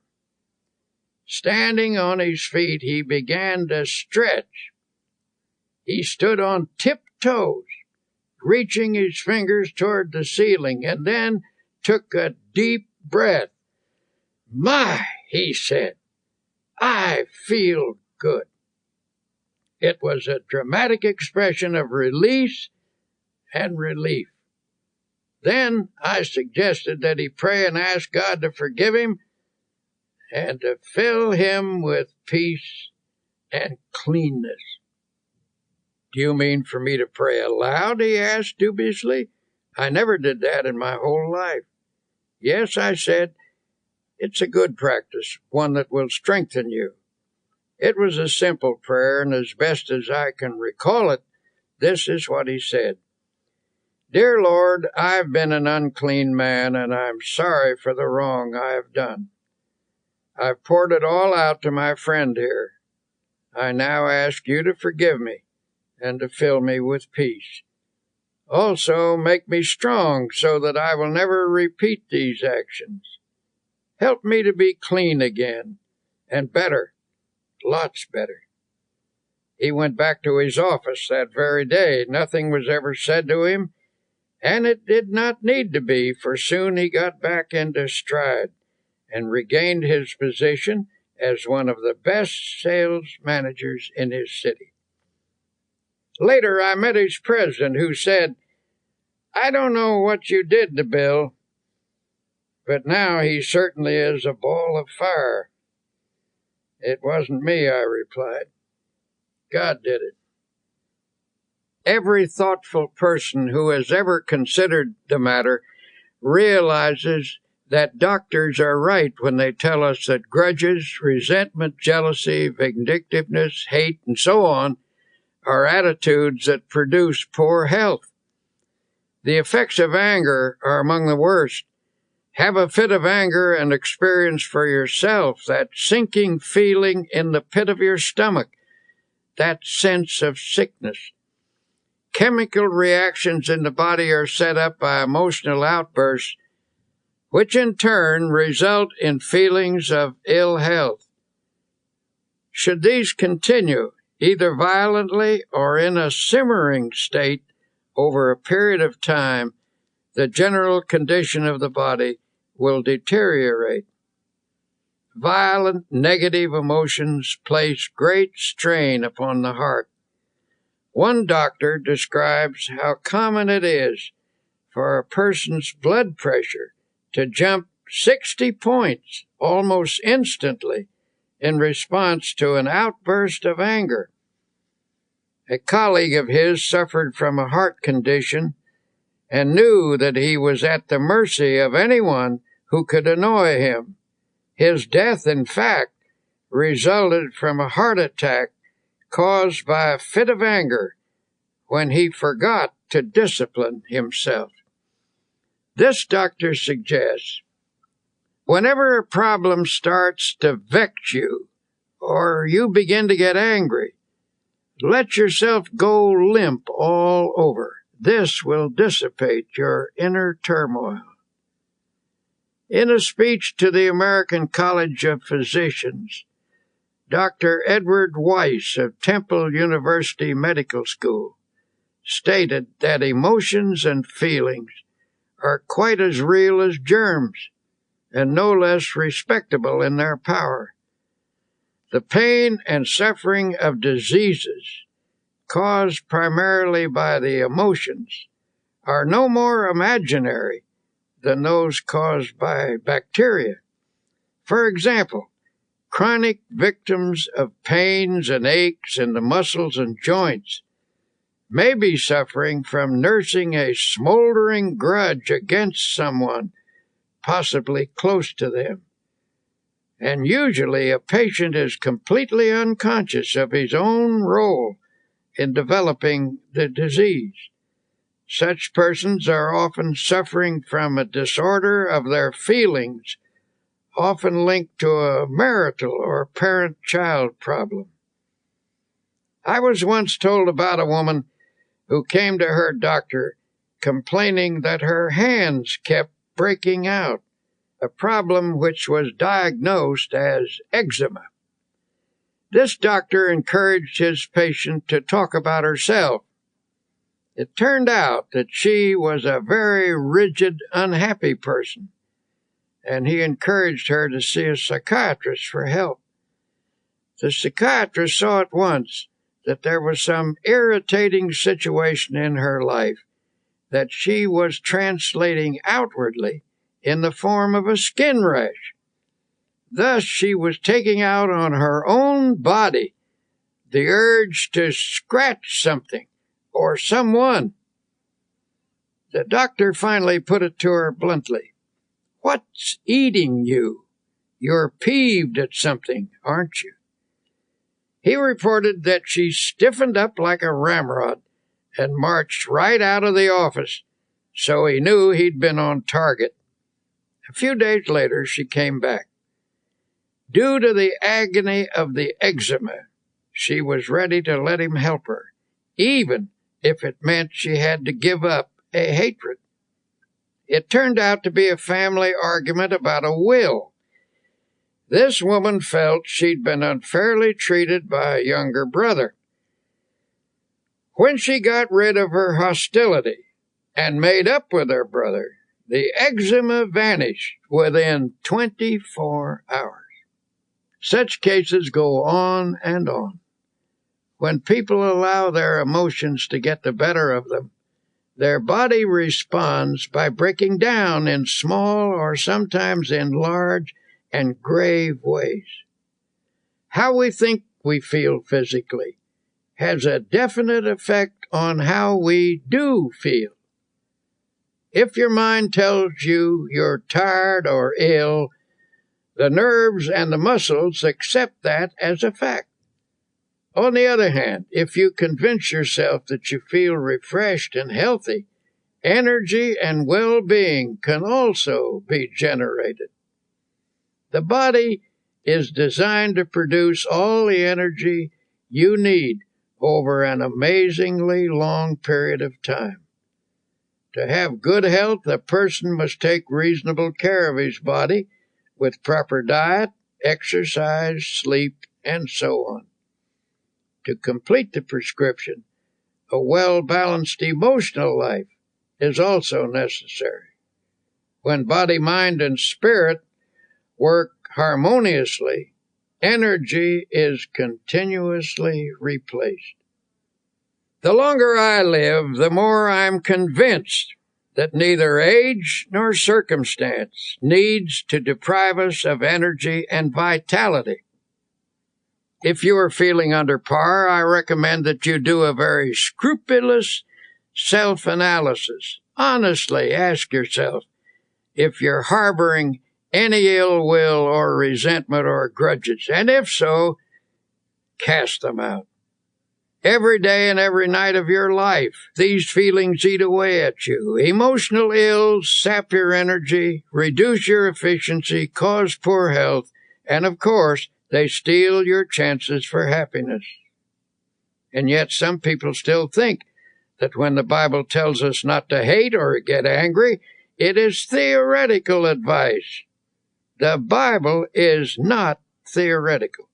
It is our greatest book of wisdom. It is filled with practical advice on living and on health. Since irritation, anger, hate, and resentment have such a powerful effect on our health, what is the antidote? Obviously, the solution is to fill the mind with attitudes of goodwill, forgiveness, faith, love, and an indomitable spirit. To get you started in conquering such negative emotions, here are some practical suggestions. 1. Remember that anger is an emotion, and an emotion is always warm, even hot. To reduce an emotion, cool it. We all know that when a person gets angry, hands clench, the voice rises stridently, muscles tense, the body becomes rigid. Physically, you become poised to fight with adrenaline shooting through your body. To counter this reaction, deliberately oppose the heat of this emotion with coolness. Freeze it out. Use your will to keep your hands from clenching by holding your fingers out straight. Deliberately reduce the tone of your voice. Bring it down to a whisper. Slump in a chair or even lie down if possible. Remember, it's difficult to argue in a whisper or even get mad while lying down. 2. At the moment, it may be a bit hard to pray, but try it anyway. At least conjure up a picture of God in your mind and try to think of Him angry as you are. You can't do it, and the effort will serve to puncture your hostility. 3. Instead of counting to 10 when you feel anger mounting, try the first 10 words of the Our Father. Our Father, who art in heaven, hallowed be thy name. Say that 10 times and your anger will lose its power over you. 4. Anger is an emotion which is sometimes the accumulation of many minor irritations. These irritations, each rather small, gather force as one is added to another, finally bursting forth in a fury. To dry up the tiny drops that feed the great river of anger, make a list of everything that irritates you, no matter how inconsequential it may seem. Then make each separate irritation a special object of prayer. Get a victory over each, one at a time. Instead of destroying all of your consolidated anger, use prayer to snip away at each annoyance that feeds it. 5. When a situation occurs in which your feelings are hurt, get it straightened out as quickly as possible. Don't brood over it. Do something about it. Don't allow yourself to sulk or indulge in self-pity or mope around with resentful thoughts. If your feelings are hurt, see if you can talk to the person you're having trouble with. Try to resolve the situation right away so the incident doesn't get distorted or out of proportion. Put some spiritual iodine on the hurt by saying a prayer of love and forgiveness. 6. Allow the grievance to drain out of your mind.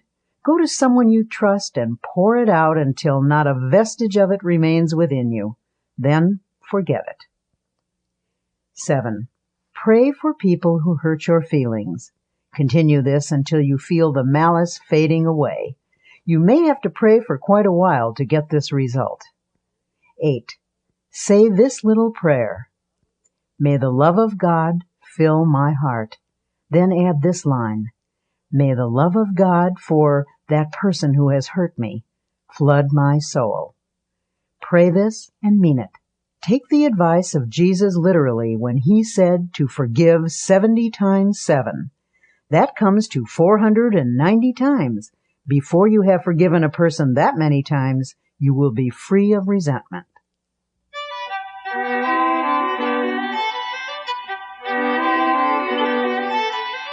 Worry can have a devastating effect on your physical and emotional health. It stifles the flow of creative power and cripples the ability to act with confidence and clarity. But there is a remedy for overcoming fear. Here is Dr. Peale. Reduced to its simplest form, what is worry? Basically, worry is an unhealthy and destructive mental habit. But if you're a worrier, you weren't born with the habit. You acquired it. And like any habit or acquired attitude, you can cast worry from your mind. A famous psychiatrist asserts that anxiety is the great modern plague. Professionals tell us that fear is the most disintegrating enemy of the human personality, that worry is the most subtle and destructive of all human diseases, that thousands of people are ill because of dammed-up anxiety. Because these sufferers are unable to expel their anxieties, they've turned their problems inward, causing many forms of ill health. The destructive quality of worry is indicated by the word itself, which is derived from an old Anglo-Saxon word meaning to choke. If someone were to put his fingers around your throat and press hard, cutting off the flow of air and blood, it would be a dramatic demonstration of what you do to yourself by long-held and habitual worry. The worrier, so it seems, is not likely to live as long as the person who learns to overcome his worries. A study of some 450 people who lived to be 100 years of age found that the following reasons contributed to their long and contented lives. 1, they kept busy. 2, they used moderation in all things. 3, they ate lightly and simply. 4, they got a great deal of fun out of life. 5, they were early to bed and early to rise. 6, they were free from worry and fear, especially the fear of death. 7, they had serene minds and faith in God. Have you ever heard a person say, "I'm almost sick with worry," and then add with a laugh, "But I guess worry never really makes you ill"? But that is where they are wrong. Worry can make you ill. The problem is we worry not only with our minds, but with our hearts, brains, and every other part of ourselves. No matter what the cause of worry and fear, its effect can be noted in the cells, tissues, and organs. But don't be discouraged. There is a remedy that will bring you sure relief. You can overcome your worries. The first step is simply believing you can. For whatever you believe you can do, with God's help, you can do. Here, then, is a practical procedure which will help to eliminate abnormal worry from your daily life.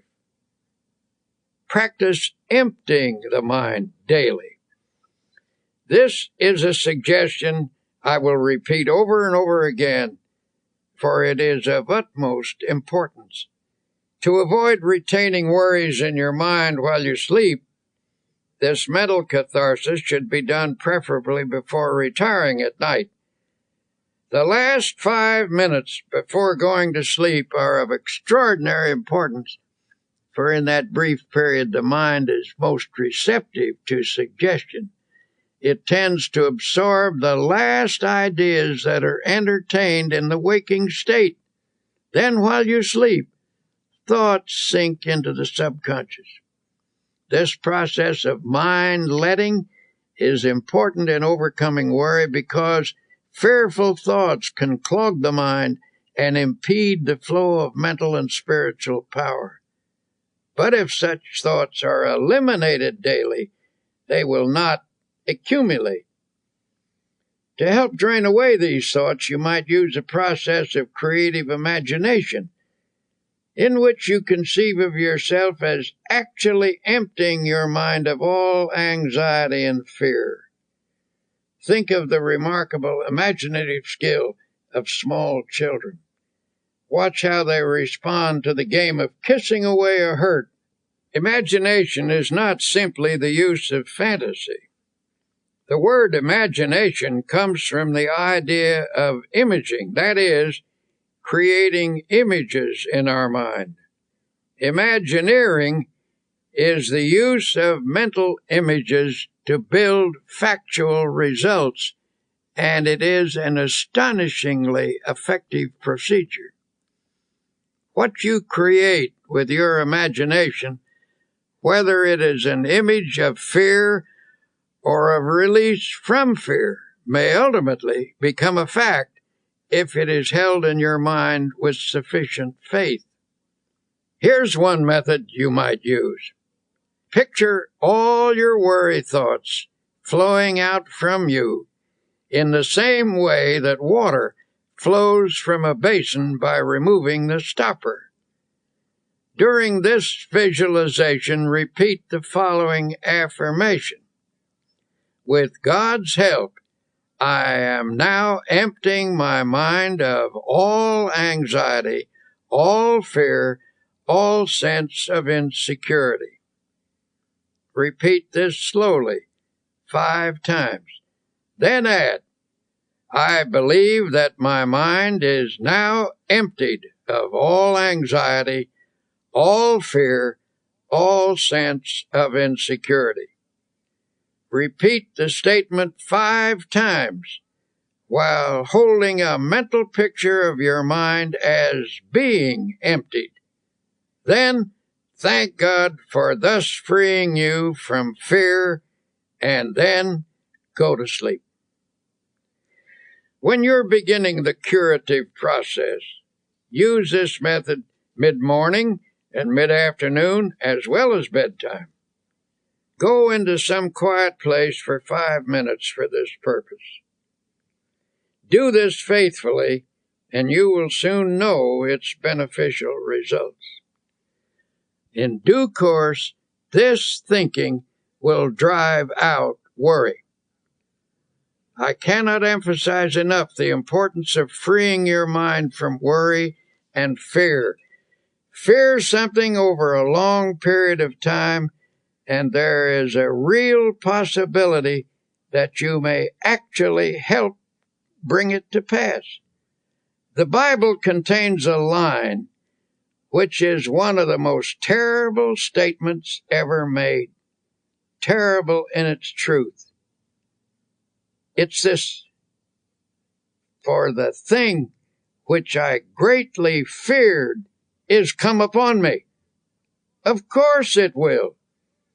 For if you fear something continuously, you tend to create conditions in your mind that encourage its development. Faith is the one power against which fear cannot stand. Master faith, and you will automatically master fear. As the Bible also suggests, that which I have greatly believed has come upon me. In many different ways, the Bible tells us that if we have faith, nothing is impossible. So if you shift your mind from fear to faith, you will stop creating the object of your fear and will instead create the object of your faith.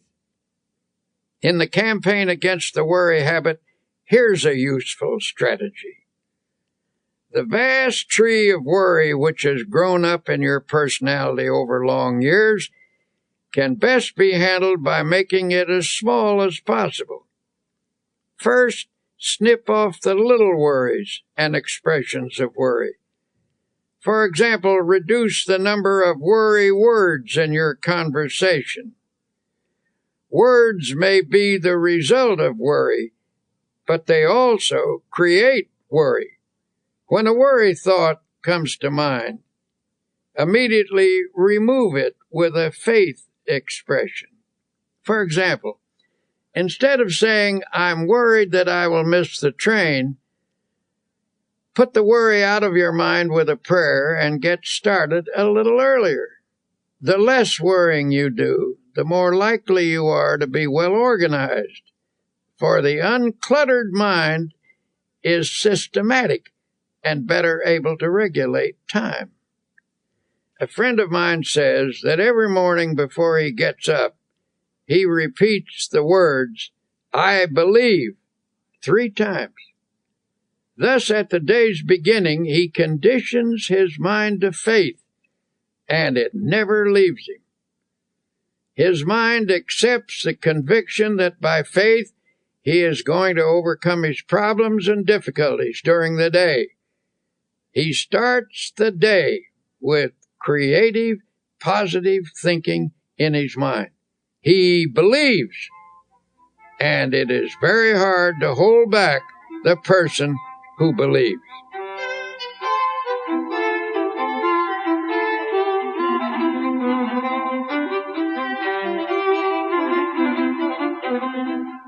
Many people fail to overcome troubles such as worry because they allow a problem to seem complicated. It can be very useful to attack the problem with some simple technique, something that dramatizes your war against worry. One of the best techniques I've seen was developed by a man who was once a tremendous worrier. At one point, he was worrying himself into a bad state of nerves and ill health. He suffered from continual doubt about whether or not he had done or said the right thing. He was always rehashing his decisions and getting unnerved about them. I suggested that he ought to work out some simple method that would help him drop the day completely when it was over and go ahead into the future. One day I noticed that his state of mind was improving, and I commented on it. "Oh, yes," he said, "I finally got the secret, and it has worked amazingly well." He asked me to drop into his office sometime during the close of the day, and he would show me how he had broken the worry habit. One evening I did, and he explained that he'd worked out a little ritual to perform every night before leaving his office. We picked up our hats and coats and started toward the door. By the door stood a wastebasket, and above it on the wall was a calendar. You could see only one date at a time, and that date was in large print. He said, "Now I will perform my evening ritual, the one that has helped me break the worry habit." He reached up and tore off the calendar page for that day. He rolled it into a small ball, and I watched with fascination as his fingers slowly opened and he dropped that day into the wastebasket. He then closed his eyes and his lips moved. Upon finishing his prayer, he said, "Amen. Okay, the day is over. Come on, let's go out and enjoy ourselves." As we walked down the street, I asked, "Would you mind telling me what you said in that prayer?" He laughed and said, "I don't think it is your kind of prayer." "Well, I pray something like this: Lord, you gave me this day. I didn't ask for it, but I was glad to have it.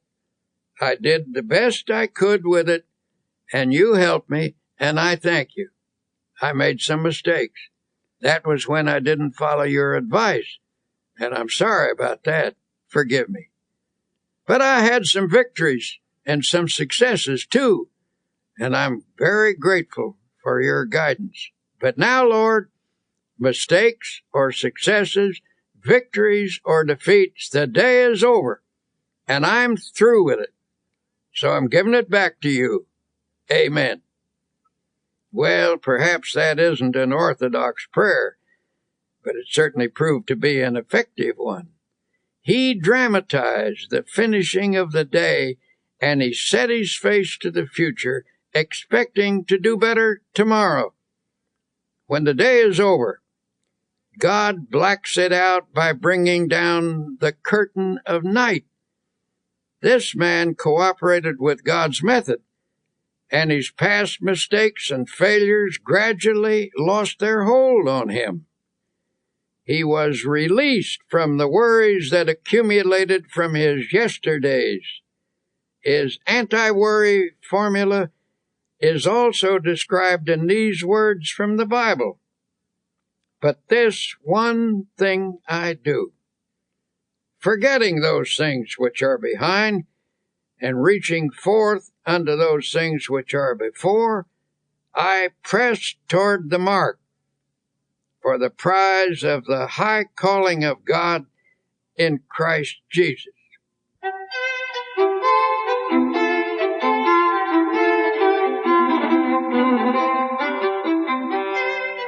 To help you break the worry habit, here are some practical suggestions you can start using right away. 1. Say to yourself, worry is a very bad mental habit. I can change any habit with God's help. 2. You can become free of worry by practicing the opposite and stronger habit of faith. With all the strength and perseverance you can command, start practicing faith. 3. How do you practice faith? Here's a good way to begin. First thing every morning before you rise, say out loud, I believe. 4. Recite this prayer frequently. I place this day, my life, my loved ones, my work in the Lord's hands. There is no harm in the Lord's hands, only good. Whatever happens, whatever results, if I am in the Lord's hands, it is His will, and it is good. 5. Practice saying something positive about everything. For example, don't say, this is going to be a terrible day. Instead, affirm, this is going to be a glorious day. Don't say, I'll never be able to do that. Instead, affirm with God's help, I will do that. 6. Shoot an injection of faith into all your conversations. A group of people talking pessimistically can infect every person in the group with negative feelings. But by talking up rather than down, you can drive off that depressing atmosphere and make everyone feel hopeful. 7. One reason you're a worrier is because your mind is literally saturated with thoughts of gloom, defeat, and apprehension. To counteract these, mark every passage in the Bible that speaks of faith, hope, and happiness. Commit each to memory. Say them over and over again until they saturate your subconscious mind. Then the subconscious will return to you what you have given it, namely optimism, not worry. 8. Help others cure the worry habit. In helping another to overcome worry, you get greater power over it within yourself. 9. Every day of your life, conceive of yourself as living in partnership and companionship with God. If He actually walked by your side, would you be worried and afraid? Well then, say to yourself, He is with me.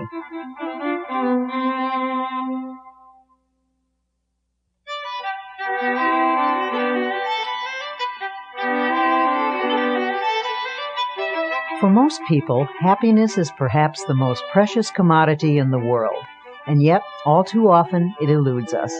In this segment called Create Your Own Happiness, you'll discover why happiness is really a state of mind. Once I met a man who absolutely bubbled over with radiant happiness. When I asked him his secret, he said, Why, it's just as plain as the nose on your face. When I get up in the morning, I realize I have two choices, either to be happy or unhappy. And what do you think I do? I just choose to be happy, and that's all there is to it. Now, that may seem a superficial response, but I recall that Abraham Lincoln, who nobody could accuse of being superficial, said that people were just about as happy as they made their minds up to be. Perhaps the easiest thing in the world to find is a way of being unhappy. Just choose unhappiness.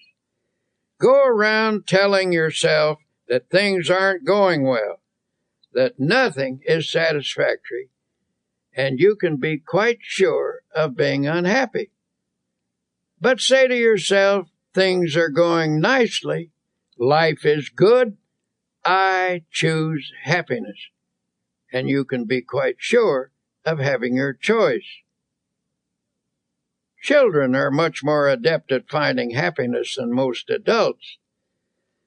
The adult who can carry the spirit of a child into middle and old age is a kind of genius, for he will preserve the truly happy spirit with which God endows the young. The subtlety of Jesus Christ is remarkable, for he tells us that the way to live in this world is to have a childlike heart and mind. In other words, never get old or dull or jaded in spirit. Don't become super sophisticated. A 9-year-old was asked what makes her happy. She listed her playmates, her school, her church, and her family. That list incorporates all the elements that are important in adult life, too. Your friends and associates, your work, your place of worship, and the home circle where you find love. There you have happiness in a nutshell. And the happiest time of your life is in relation to those factors. Here are a few other things that some boys and girls said made them happy. Street lights reflected on a river, smoke rising from a chimney, the moon in the clouds, red velvet, a swallow flying, water being cut at the bow of a boat, a fast train rushing, a builder's crane lifting something heavy, looking into deep, clear water. There is something of the most sublime element of the universe expressed in these things. To become a happy person, have eyes that see romance in the commonplace, a child's heart, a clean soul, and spiritual simplicity. Unfortunately for many people, unhappiness is their most frequent state of mind. But since a fundamental desire of every human being is for that state of existence called happiness, something should be done about all this misery. So many real problems are created by life itself, difficulties over which we have little or no control. It is simply foolish to further create our own. But the truth is, by our thoughts and attitudes, we distill out of the ingredients of life either happiness or unhappiness for ourselves. We can manufacture unhappiness simply by our thinking.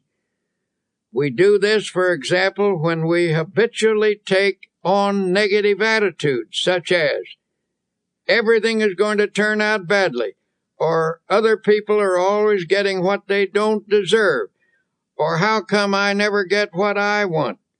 Unhappiness is further increased when we saturate our minds with resentment, hate, fear, and worry. Well then, If we ourselves create such a large proportion of our unhappiness, how can we produce happiness instead? An incident from one of my railroad journeys may suggest an answer.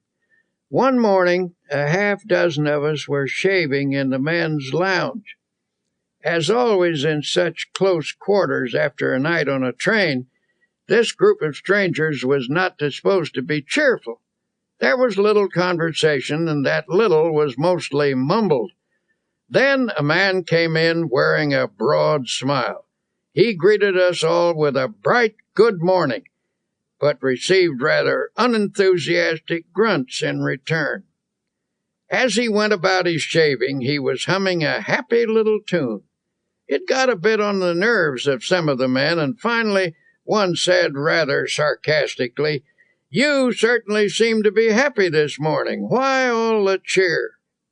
"Yes," the man answered. "As a matter of fact, I am happy. I do feel cheerful." Then he added, "I make it a habit to be happy." That's all he said. But that simple statement is really quite profound. For happiness depends, to an important degree, upon the habit of mind we cultivate.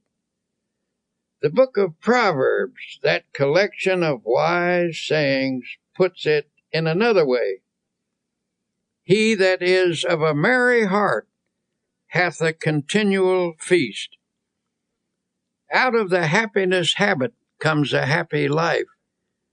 And because we can cultivate a habit, we therefore have the power to create our own happiness.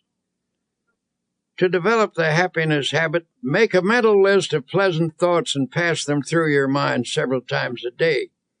If an unpleasant thought should enter your mind, immediately stop, consciously reject it, and substitute a pleasant thought. Every morning before rising, lie relaxed in bed for a few minutes. Let pictures of each happy experience you expect to have during the day pass across your mind. Savor their joy. Such thinking will help cause events to turn out that way. Do not affirm that things will not go well that day. By merely saying that, you can actually help to make it so. You will draw to yourself every factor, large and small, that will contribute to unhappy conditions. As a result, you will find yourself asking, "Why does everything go badly for me? What's the matter with everything?"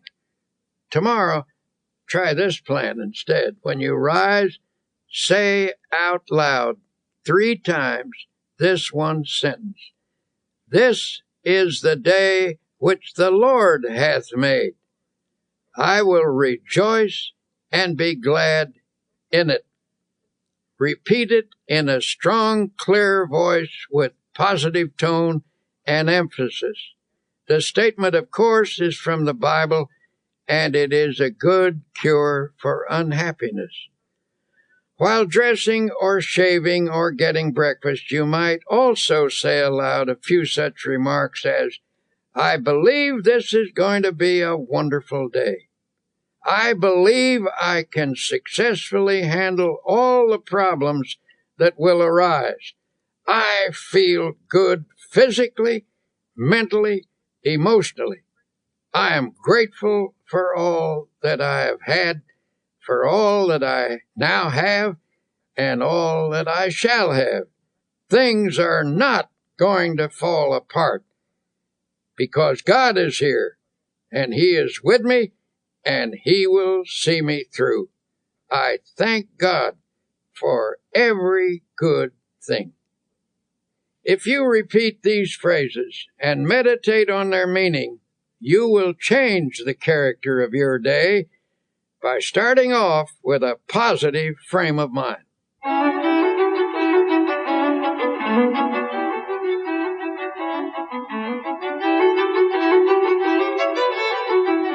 And yet it is not enough to practice even such important techniques as these, unless throughout the day you also base your actions upon fundamental principles of happy living. One of the most simple and basic of such principles is that of human love and goodwill. One man who truly knew happiness was a friend of mine named Ralston Young, who was once famous as Red Cap number 42 in New York City's Grand Central Station. This man carried bags for a living, but his real job was living the Spirit of Christ. As he carried a person's suitcase, he tried to share a little Christian fellowship. He carefully watched a customer to see if there was any way he could give them more courage and hope. One day he was asked to take an elderly lady down to her train. As he wheeled her into an elevator, he noticed there were tears in her eyes. He asked the Lord how he could help her, and the Lord gave him an idea. As he wheeled her off the elevator, he said with a smile, "Ma'am, if you don't mind my saying so, that is a mighty pretty hat you're wearing." She looked up at him and said, "Why, thank you. And I might add," he said, "that sure is a pretty dress you have on. I like it so much." This appealed to her, and despite the fact that she wasn't feeling well, she brightened up and asked, "Why in the world did you say those nice things to me? It's very thoughtful of you." "Well," he said, "I saw how unhappy you were. I saw that you were crying, and I just asked the Lord how I could help you. The Lord said, speak to her about her hat. The dress," he added, "was my own idea.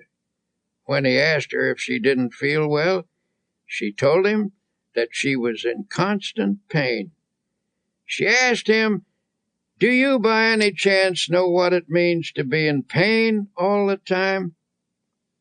Ralston had an answer. 'Yes, ma'am, I do. A long time ago I lost an eye, and it hurt like a hot iron day and night. But,' she said, 'you seem to be happy now. How did you do it?' By this time he had her in her seat in the train, and he said, 'Prayer, ma'am, just by prayer.' Softly she asked, 'Does prayer, just prayer, take your pain away?' 'Well,' answered Ralston, 'perhaps it doesn't always take it away. I can't say that it does, but it always helps to overcome it so it doesn't seem like it hurts so much. Just keep on praying, ma'am, and I'll pray for you too.' Her tears were dried now, and she looked up at him with a smile, took him by the hand, and said, 'You've done me so much good.' A year passed, and one night at the station a young woman came to see Ralston. She said, 'I bring you a message from the dead. Before she died, my mother told me to find you and to tell you how much you helped her last year when you took her to the train in her wheelchair. She will always remember you, even in eternity, for you were so kind and loving and understanding.' Then the young woman burst into tears and sobbed in her grief. Ralston stood quietly watching her. Then he said, 'Don't cry, Missy. Don't cry. You shouldn't cry. Give a prayer of thanksgiving instead.' She was surprised by this response, and Ralston went on, 'Why, because many people have become orphans much younger than you. You had your mother a long, long time, and besides, you still have her. You will see her again. She is near to you now, and she always will be near to you. Maybe she is with us right now, the two of us, as we talk.' The sobs ended, and the tears dried. Ralston's kindness had the same effect on the daughter as it had on the mother. In this huge station with thousands of people passing by, the two of them felt the presence of the Divine One, he who inspired this red cap to go around in this way, spreading love. As Tolstoy said, 'Where love is, God is,' and we might add, Where God and love are, there is happiness. So a fundamental principle in creating happiness is just to practice love. In my travels about the country, I have been fortunate to encounter an increasing number of genuinely happy individuals. These are people who have been practicing the kinds of techniques I'm describing to you. Recently, after finishing a lecture, a big, strapping, fine-looking man invited me to a party. Well, I must admit, from the way he described it, it didn't sound at all like my kind of party. I was hesitant, afraid I might cramp everyone's style, so I began to make excuses. "Oh, don't worry," he said. "This is your kind of party. You'll get the kick of your life out of it." So I went along with my buoyant friend, and he introduced me to a large group of joyous and exuberant people. I looked around for a bar, but there wasn't any. When I remarked that these people must have stopped somewhere before coming here, my host was shocked. "Stopped somewhere? Why, don't you understand? These people have got the spirit all right, but not the kind of spirit you're thinking of. I'm surprised at you. Don't you realize what makes this crowd happy? It's so simple. They've found God as a living, vital, honest-to-goodness reality. Yes, they've got the spirit all right, but it isn't the kind that you get out of a bottle. They've got the spirit in their hearts."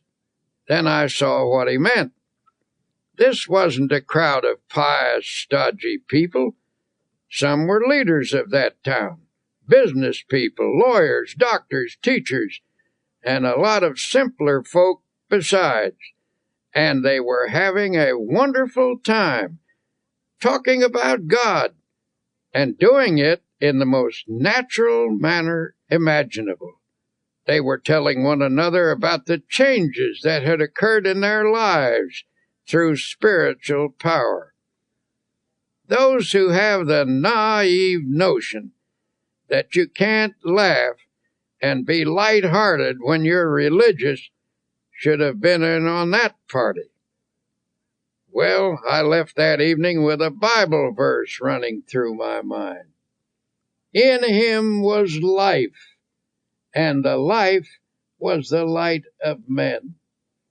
That was the light that I saw on the faces of those happy people, an inner light reflected outwardly on their faces, and it came from an effervescent spiritual something that they had taken into themselves. Life means vitality, and these people obviously were getting their vitality from God. Through faith in God and in themselves, they had found the power that creates confidence and happiness. If you want to create a little more happiness in your life, here are a few ideas. 1. Remember it is primarily your thoughts and attitudes that determine how happy you are. Never allow resentment, hate, fear, or worry to dominate your thoughts. 2. Make it a habit to be happy. You can cultivate this habit, so you do have a choice. As the book of Proverbs says, "He that is of a merry heart hath a continual feast." 3. Practice happy thinking. Make a mental list of pleasant thoughts and pass them through your mind several times each day. If an unpleasant thought should enter your mind, immediately stop, consciously reject it, and substitute a pleasant one. 4. Each day when you arise, say this one sentence out loud. "This is the day which the Lord hath made. I will rejoice and be glad in it."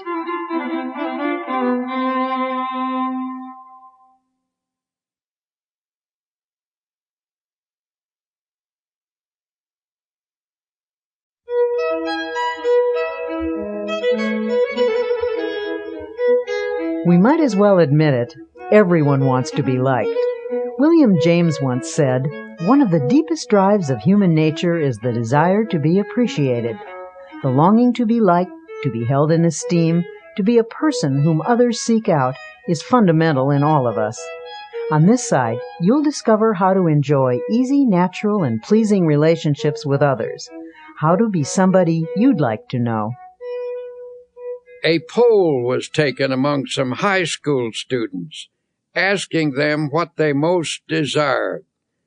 By overwhelming majority, the students answered that they wanted to be popular. Older people have this same urge. Indeed, it is doubtful if anyone ever outlives the desire to be highly regarded or to have the affection of friends and associates. The feeling of not being wanted or needed is one of the most devastating of all human emotions. Being needed by others is absolutely necessary for emotional stability and happiness. Yet it is sad to realize how many people suffer from a sense of isolation. I was at a luncheon once when a young doctor rushed in to take his place at the table. He looked frazzled as he sat down with a weary sigh. "If only the telephone would stop ringing," he complained. "I can't get anywhere because people call me all the time. I wish I could put a silencer on that phone." An elderly doctor at the table spoke up. "I know how you feel. I used to feel that way myself. But you should be thankful the phone does ring. Be glad people want and need you." Then he added pathetically, "Nobody ever calls me anymore. I would like to hear the telephone ring again. Nobody wants me, and nobody needs me. I'm a has-been." The feeling of not being wanted or needed can produce frustration, illness, and even aging. It is not only a sad way to live, but it is damaging to the human psyche. If you're feeling useless, for your own sake, do something about it. Try getting out of yourself for a while. Stop feeling sorry for yourself and find a way instead to provide a service for someone else. Think about people who are less fortunate than you who need help. Volunteer for a worthwhile cause. Not only will you find the esteem we all need, but others will greatly benefit by what you give. It's ironic, but people who deliberately strive to be popular often fail in the attempt. Popularity sought purely for its own sake can be a superficial goal which encourages superficial results. On the other hand, we all know someone who has that extra something, a magnetism that comes from inner confidence. Without even trying, these people never seem to lack for friends. Before we begin talking about ways to improve your relationships, let me warn you that no one, no matter how terrific, is liked by everyone. It's a curious quirk in human nature, but there are certain people with whom we simply don't click. Even the Bible recognizes this fact about human nature, for it says, "If it be possible, as much as lieth in you, live peaceably with all men." The Bible is a very realistic book. It knows people, their infinite possibilities, as well as their imperfections. The Bible advised the disciples that they should do their best to get along with the people in the villages they visited.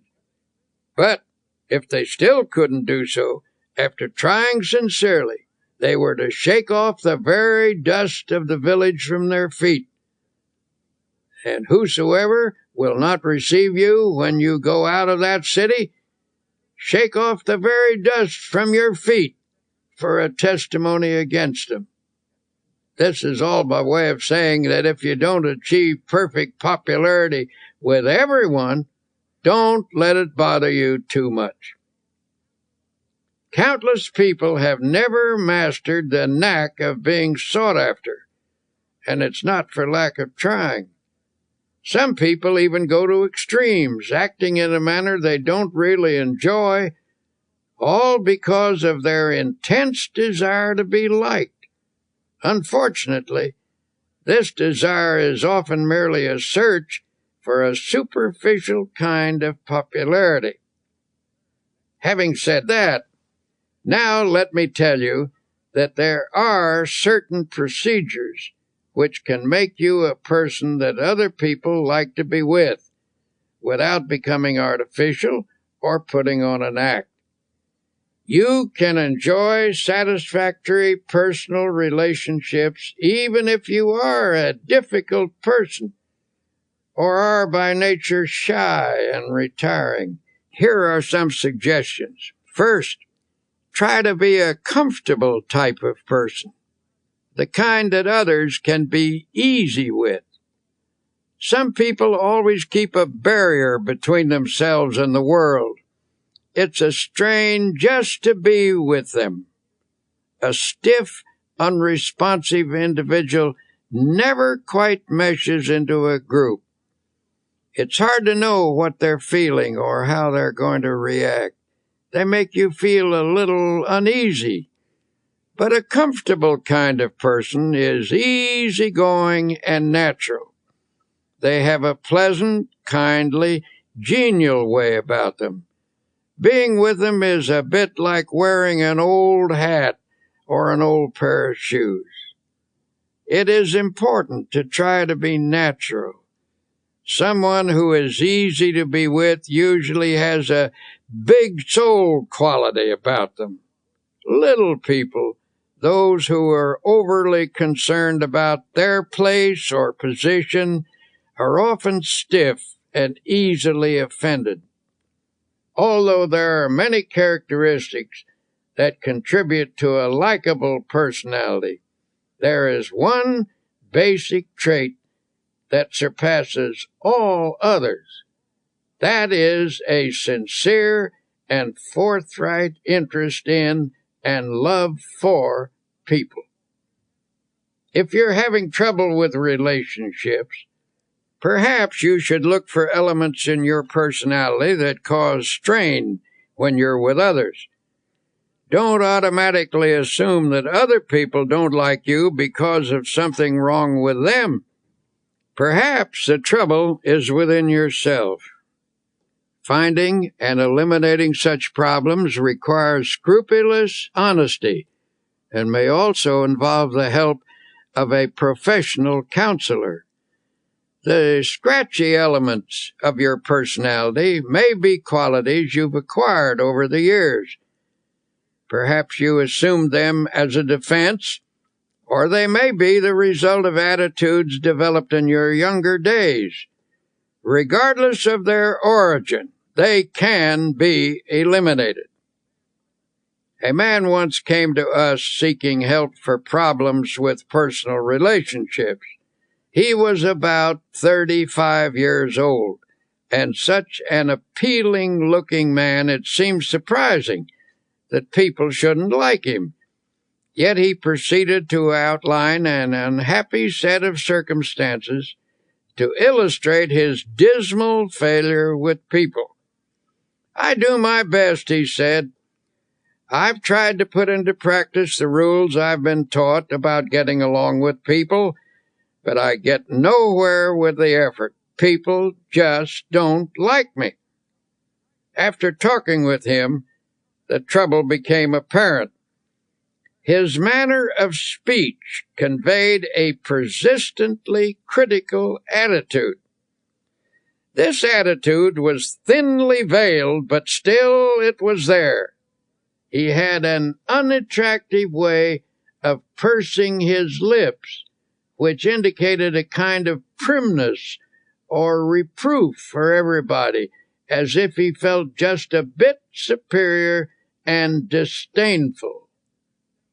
Isn't there some way to change myself so people will like me? He demanded. Isn't there some way I can stop unconsciously rubbing people the wrong way? The young man was decidedly self-centered and egotistical. The person he really liked was himself. Every statement, every attitude was unconsciously measured in terms of how it made him look.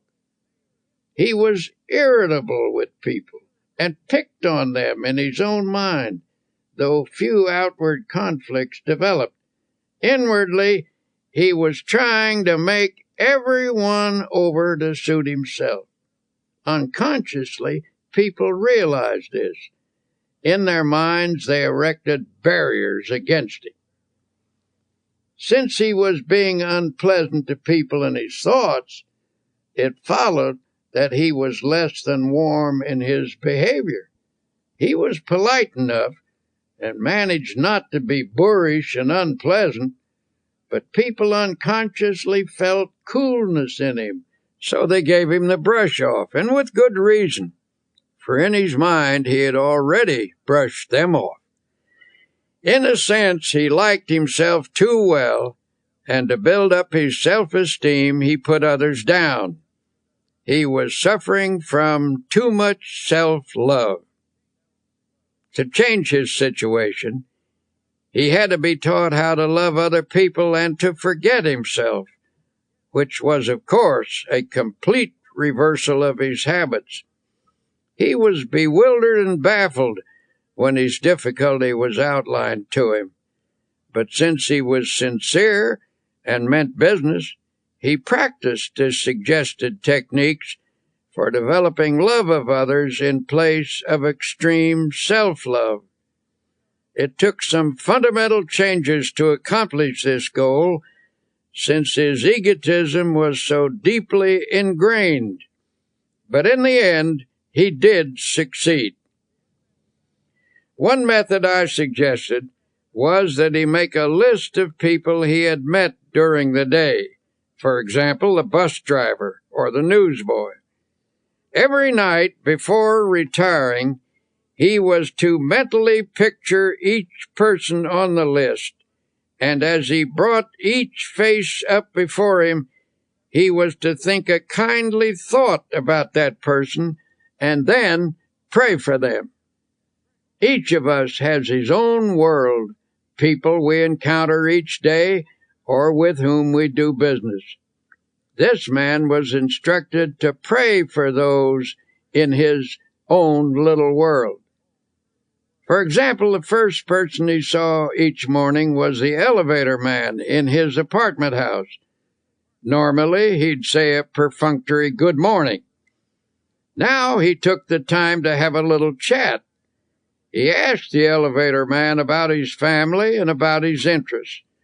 He found that he had an interesting point of view and some experiences which were quite fascinating. He began to see new values in a person who had previously been a mechanical robot to him. He actually began to like the elevator operator, and in turn the elevator operator, who had formed a pretty accurate opinion of the young man, began to reverse his views. They established a friendly relationship. So the process went from person to person on his list.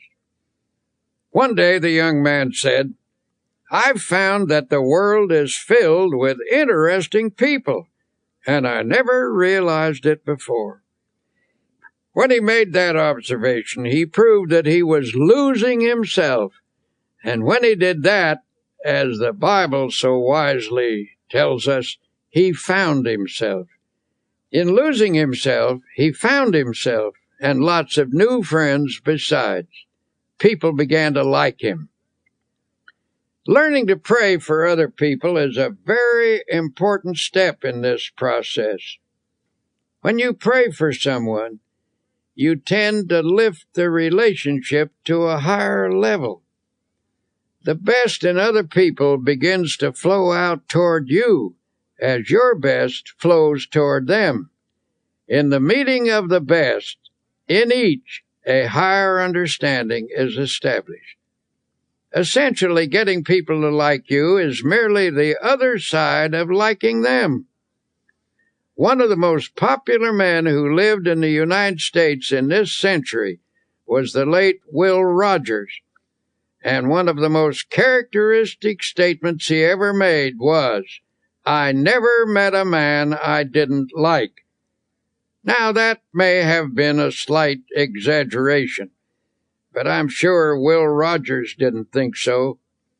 That is truly the way he felt about people, and as a result, people opened up to him like flowers to the sun. Another important way to get people to like you is to practice building up their ego. Everyone has a normal desire for feelings of self-importance. If I deflate your ego, and therefore your self-importance, I show my lack of respect for you.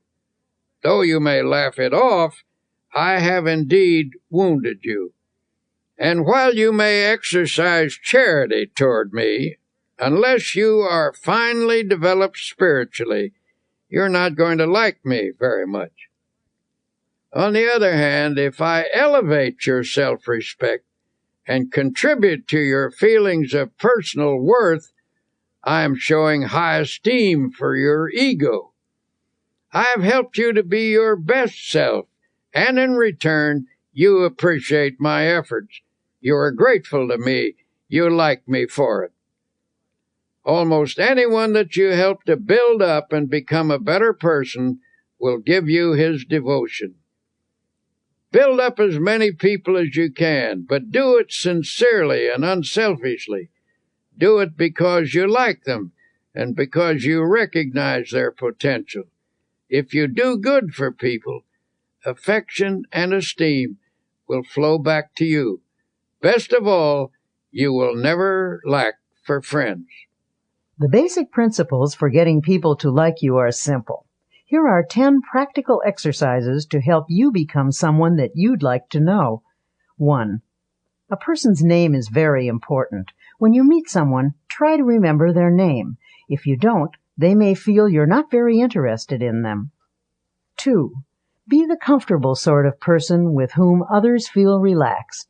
Try to make them feel at home with you. 3. Acquire that quality of relaxed easygoingness so that everyday irritations don't ruffle you. 4. Don't be egotistical. Guard against giving the impression that you know it all. 5. Try to be an interesting person. Cultivate interests to keep your mind alive. People enjoy being with someone who is stimulating. 6. Get those scratchy elements out of your personality. If you suspect there may be bothersome traits you're not aware of, get a friend or perhaps a professional to help you. 7. Attempt to heal the misunderstandings you've had with others. Sincerely drain off your grievances. 8. Practice liking people until it comes naturally to you. 9. Never miss an opportunity to say a word of congratulations upon someone's achievement or express sympathy for their sorrow or disappointment. 10. Strengthen your spiritual life. Then offer strength to others that will help them meet life more effectively. Give strength to people, and they will give affection to you.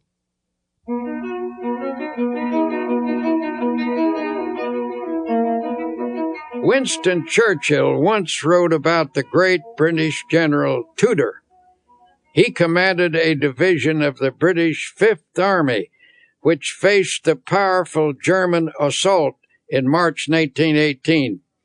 The odds were heavily against him, but General Tudor knew how to meet an apparently immovable and undefeatable obstacle. His method was simple. He merely stood and let the obstacle break on him, and he in turn broke the obstacle. Now here is what Churchill said about General Tudor. The impression I had of Tudor was of an iron peg hammered into the frozen ground immovable. General Tudor knew how to stand up to an obstacle. Just stand up to it, that's all. Don't whine or complain about it. Don't give way under it. Stand up to it, and it will finally break. You will break it. Something has to break, and it won't be you. It will be the obstacle. People who cringe in front of their challenges not only trip themselves up, but they can often affect a whole team or organization. People like the obstacle man, for example. Here's his story. This obstacle man worked in a large creative organization. He received this name because no matter what suggestion was advanced, his mind instantly latched onto all the possible obstacles in connection with it. One day, the directors of his firm were considering a project which involved considerable expense and some definite hazards, as well as possibilities for success. In a discussion of the venture, the obstacle man would frequently say, "Just a moment, let's consider the obstacles involved." Now, present at this meeting was another man who said very little, but who was greatly respected by his colleagues for his ability and achievements. After listening to the obstacle man's litany of objections, he finally asked, "Why do you constantly emphasize the obstacles in this proposition instead of the possibilities?" The obstacle man responded, "To be intelligent, one must always be realistic, and it is a fact that there are definite problems with this project. What attitude would you take toward these obstacles, may I ask?" The other man unhesitatingly replied, "What attitude would I take toward these obstacles? Why, I would just remove them, that's all, and then I would forget them." "But," said the obstacle man, "that's easier said than done. You say you would remove them and forget them. May I ask if you have any technique for doing this that the rest of us have never discovered?" A slow smile came over the face of the other man as he said, "Son, I've spent my entire life removing obstacles, and I never saw one yet that couldn't be removed, provided you had enough faith and guts and were willing to work. Since you want to know how it's done, I'll show you." He then reached into his pocket and took a card out of his wallet. He shoved the card across the table and said, "There, read that. That's my formula. And don't give me a song and dance about how it won't work either. I know better from experience." The obstacle man picked up the card and, with a strange look on his face, read the words to himself. "Read them out loud," urged the other man. In a slow, dubious voice he read, "I can do all things through Christ who strengthens me." The owner of the card put it back in his wallet and said, "I've lived a long time and have faced a lot of difficulties, but there is power in those words, actual power, and with it you can remove any obstacle." He said this with confidence, and everyone knew he meant it. He was, in fact, a remarkable man who had overcome many odds, and his successful track record spoke for itself. His positive attitude, plus the fact that he was not in any sense holier than thou, made his words convincing to the men around the table. At any rate, there was no more negative talk from the obstacle man or anyone else from then on. The project was put into operation, and despite risks and difficulties, it turned out successfully. Think of the winning mentality that sports champions cultivate. When a game seems to be going against them, They can't let discouragement creep in. They can't let negative thoughts dominate, or they will lose the power to win. To be a champion in your own arena, your mental and spiritual resources must be razor sharp with confidence. Now you may say, but you don't know my circumstances. I'm in a different situation than anybody else, and I'm about as far down as a human being can get. Well, if that's true, and you're down as far as you can get, in that case, congratulations, for you're at the bottom. And the bottom is a wonderful place. The only place you can go from the bottom is up. On the other hand, it's hard to say you're in a situation that no one has ever encountered before. There is no such situation. Practically speaking, there are only a few human stories, and they've all been enacted before. This is a fact we must never forget. There are people in this world who have overcome every conceivable difficulty, even the most hopeless, even the one in which you now find yourself. There is always a way out. A wise old man was once asked how he overcame the many difficulties of his life. How do I get through a trouble? Well, first I try to go around it. And if I can't go around it, I try to get under it. And if I can't get under it, I try to go over it. And if I can't go over it, I just plow right through it. Then he added, God and I plow right through it together.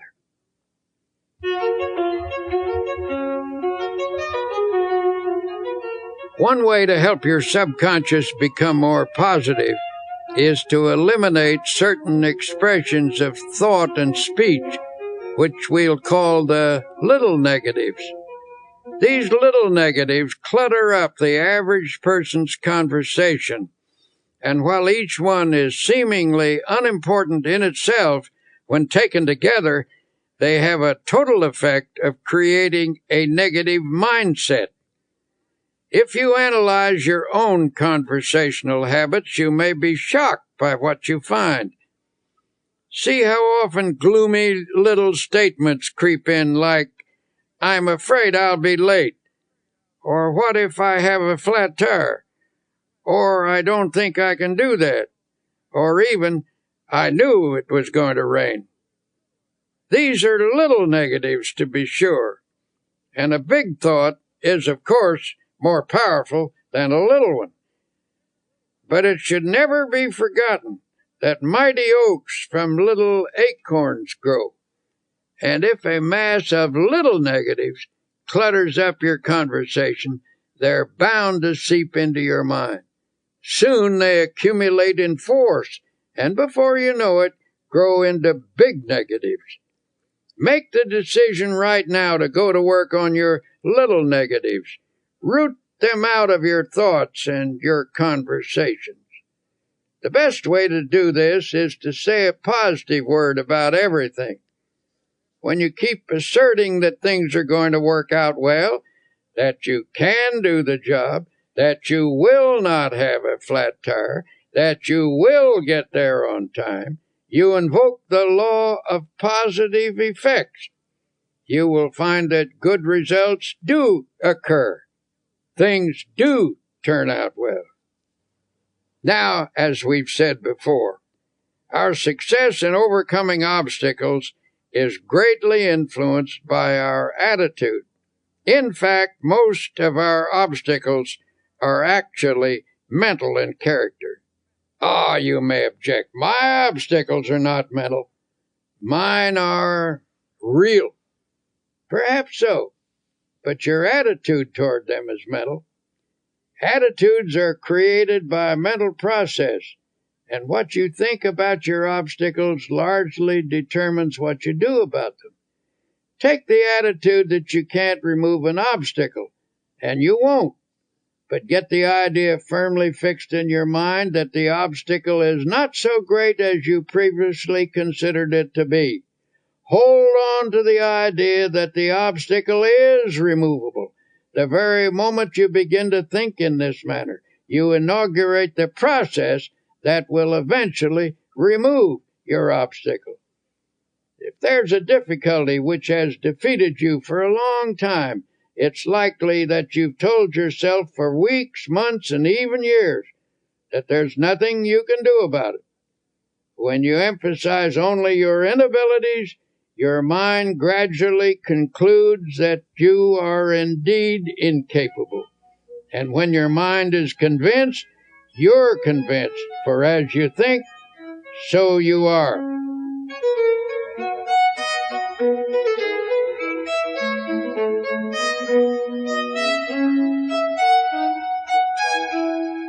Armed with a new attitude, now take another look at that obstacle that's been bothering you. You will find that it isn't so formidable as you thought. Say to yourself, the rough is only mental. I think victory, I get victory. Remember that formula. Write it on a piece of paper, put it in your wallet, stick it over the kitchen sink, put it on your dressing table and on your desk. Keep looking at it until its truth permeates your whole mental attitude, until it becomes a positive obsession. I can do all things through Christ who strengthens me. What may seem to be a difficult proposition is hard or easy depending upon how we think about it. Some of America's greatest thinkers tackled this question of attitude, and each came to the same conclusion. Ralph Waldo Emerson believed that the human personality can be touched with divine power, and through this channel, greatness is released. William James pointed out that the most important factor in any undertaking is one's belief about it. And Henry David Thoreau told us that the secret of achievement is to hold a picture of a successful outcome in mind. Over the years, I've frequently received letters from people who discovered just how practical the I don't believe in defeat approach can be. One man wrote to relate his father's story. My father was a traveling salesman, the letter began. Every year he changed the line of goods he would sell and tell my mother that this was the last change. He always said that next year our problems would be over and we would be on Easy Street. But Easy Street never happened, and my father was always tense, always afraid of himself, always whistling in the dark. Then one day a fellow salesman gave Father a copy of a little 3-sentence prayer. He was told to repeat it just before calling on a customer. Father tried it, and the results were almost miraculous. He sold 85% of all the calls he made the first week, and every week after that the results were wonderful. Some weeks his percentage ran as high as 95, and Father had 16 weeks in which he sold every customer he called on. Father gave this prayer to several other salesmen, and in each case it brought astounding results. Here is the prayer. I believe I am always divinely guided. I believe I will always take the right turn in the road. I believe God will always make a way where there is no way. Obstacles exist, all right, but even if we don't dream them up, most of the time they're not really as difficult as they seem. It's your attitude that counts. Your attitude which gives obstacles their power or lack of power. To the degree that your attitude shifts from negative to positive, the ability to master your problems will come. You must believe that Almighty God has instilled in you the power to lift yourself out of the rough by keeping your eye firmly fixed on the source of your power. Affirm to yourself that through this power you can do anything you have to do. Believe that this power is taking the tension out of you, that His power is flowing through you.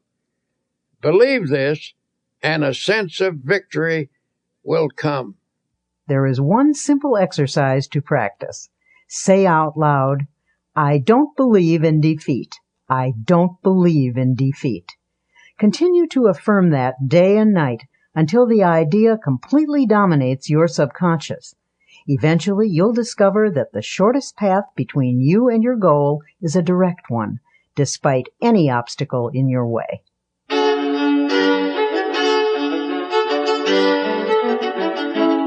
Here you will discover the practical secrets that can lead to a life in which dreams are achieved and expectations are fulfilled. As Dr. Peale says, life cannot deny itself to the person who gives life his all. So, as you listen, keep in mind your most burning desire. Surely there's a way to make it come true.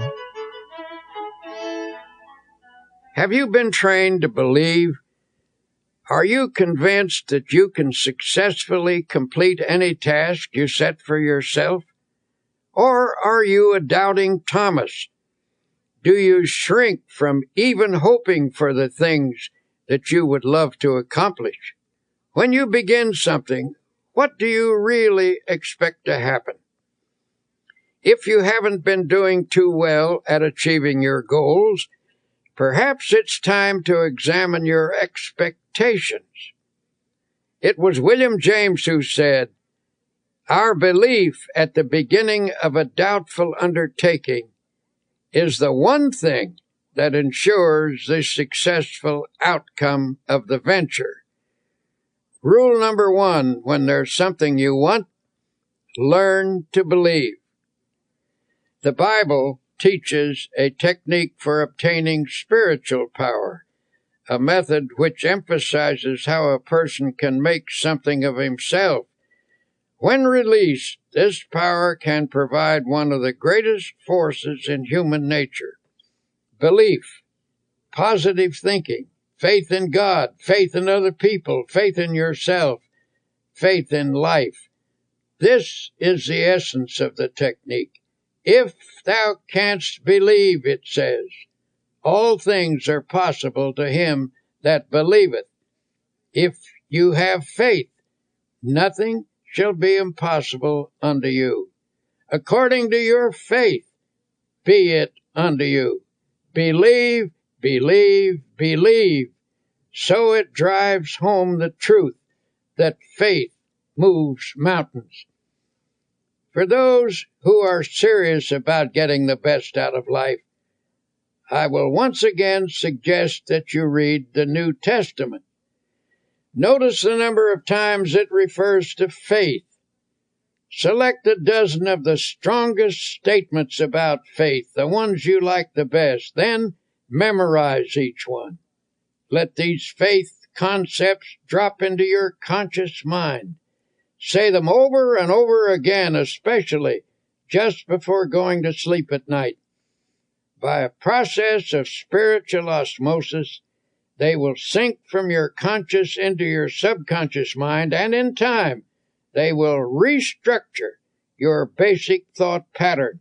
Believe that you are experiencing this upthrust of force. You will be amazed at the lifting power you will receive.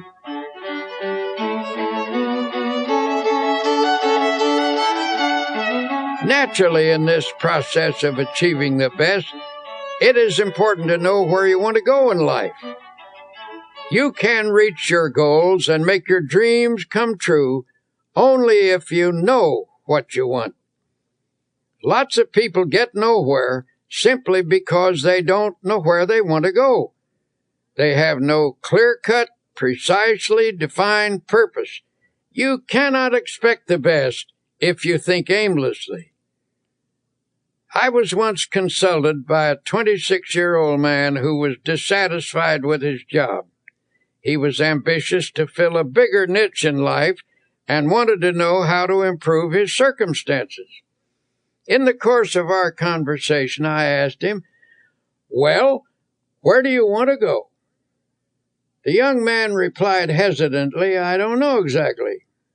I've never given it any thought. I only know that I want to go somewhere other than where I am." "Well, what can you do best? What are your strong points?" I then asked. "I don't know," the man responded. "I never thought that over." "But what would you like to do if you had your choice? What do you really want to do?" "I just can't say," came the response. "I don't really know what I'd like to do. I never thought it over." Finally, I said, "Now look here. You want to go somewhere from where you are, but you don't know where you want to go. You don't know what you can do or what you would like to do. You'll have to get your ideas organized before you can expect to start getting anywhere." And that is a failure point with many people. They never get anywhere because they have only a hazy idea of where they want to go and what they want to do. No objective leads to no end. A newspaper editor, an outstanding man in his field, was once asked, "How did you get to be editor of this important newspaper?" "I wanted to be," he said simply. "Is that all there is to it?" he was asked. "You want to be, and so there you are?" "Well, that may not be all of it, but that was a large part of the process," he explained. I believe that if you want to get somewhere in life, you must make a clear decision about what you want to accomplish. Be sure it is a sound objective, then photograph this goal on your mind and hold it there. Work hard, believe in it, and the thought will become so powerful it will tend to assure its own success. I've found that there's a deep tendency to become what your mind pictures, provided the objective is sound and you hold the mental picture strongly enough. Then the editor pulled a well-worn card from his wallet and said, "I repeat this quotation every day of my life. It has become my dominating thought." Here is what the card said: "A man who is self-reliant, positive, optimistic, and undertakes his work with the assurance of success magnetizes his condition.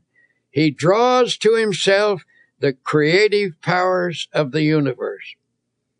It is indeed a fact that the person who thinks with positive self-reliance and optimism does magnetize his condition, and this releases power to attain a goal. Over and over again, we've seen that what the mind profoundly expects, it tends to receive. Think about that.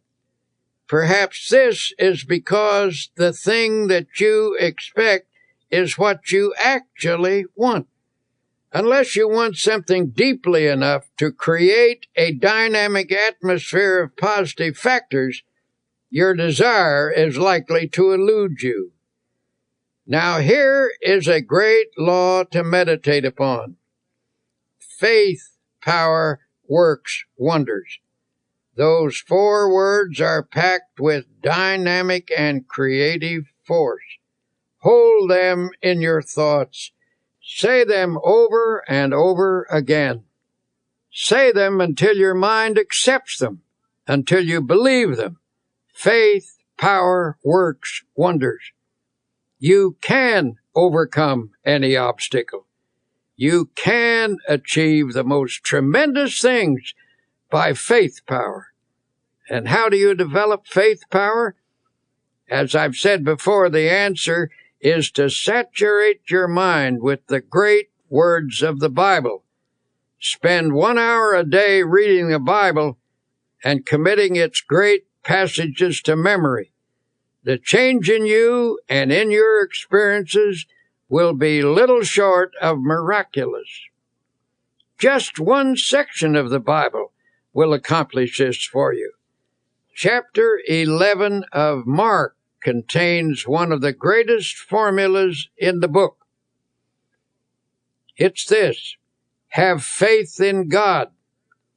For verily I say unto you, that whosoever shall say unto this mountain, be removed, and be thou cast into the sea, and shall not doubt in his heart, but shall believe that those things which he saith shall come to pass, he shall have whatsoever he saith. Now, why does this passage use the word heart? Because it means that you are not to allow doubt into your subconscious, into the inner essence of you. And this doubt is not the kind of superficial doubt which normal, intelligent questioning raises. Rather, we are instructed to avoid the deep, fundamental doubt that obstructs the flow of faith. Another interesting thing to note about this passage is that we are told, ye shall say to this mountain. The reason great things don't happen to some people is because they aren't specific enough in their application of faith power. In other words, don't address your efforts to the entire mountain range of all your difficulties. Attack one problem at a time. Be specific. If there's something you want, what is the best way to go about getting it? In the first place, ask yourself, should I want it? Test the question very honestly in prayer to be sure you should want it and whether you should have it.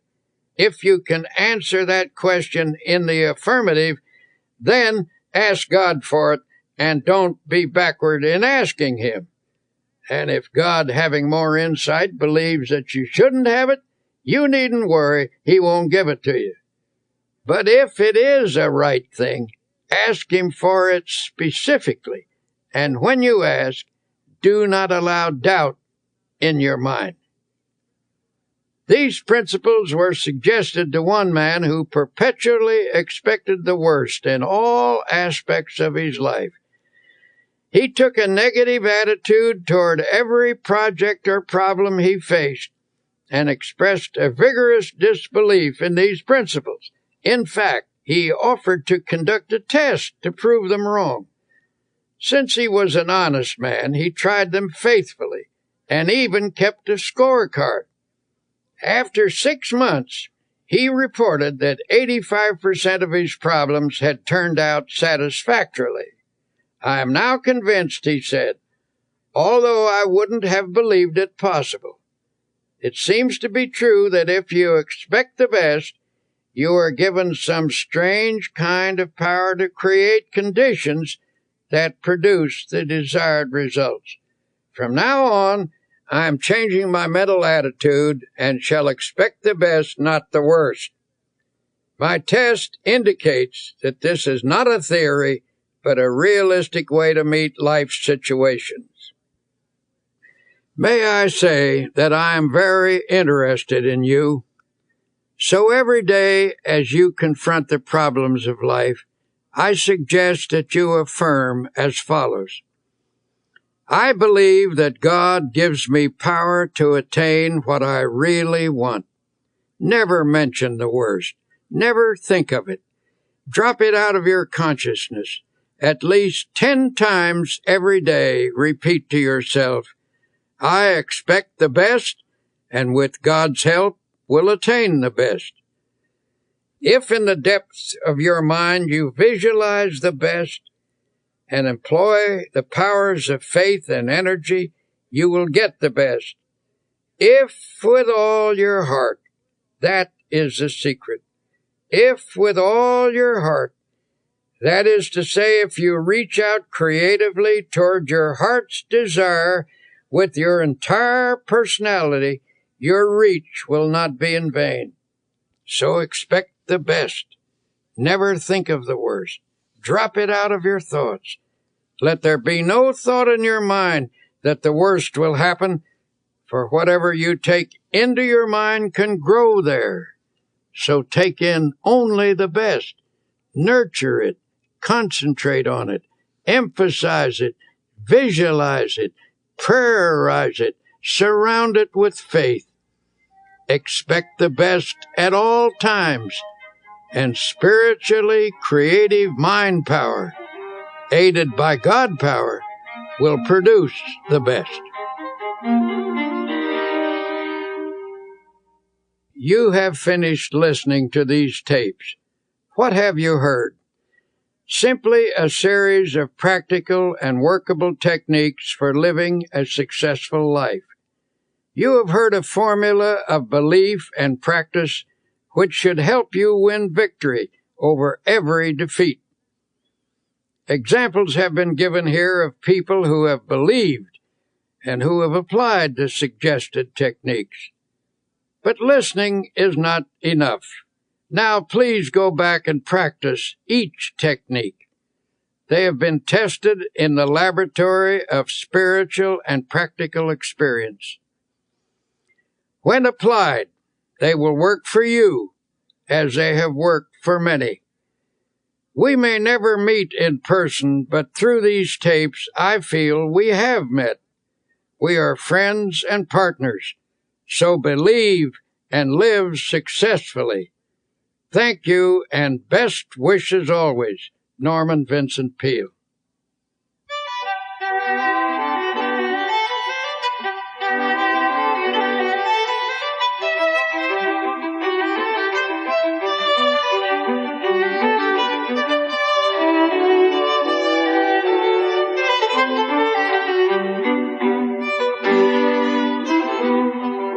You've been listening to Dr. Norman Vincent Peale.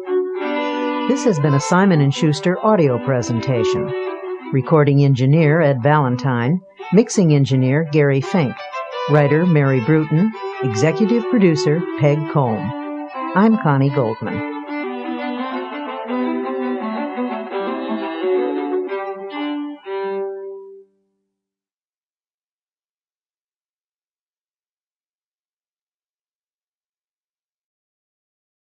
Audible hopes you have enjoyed this program.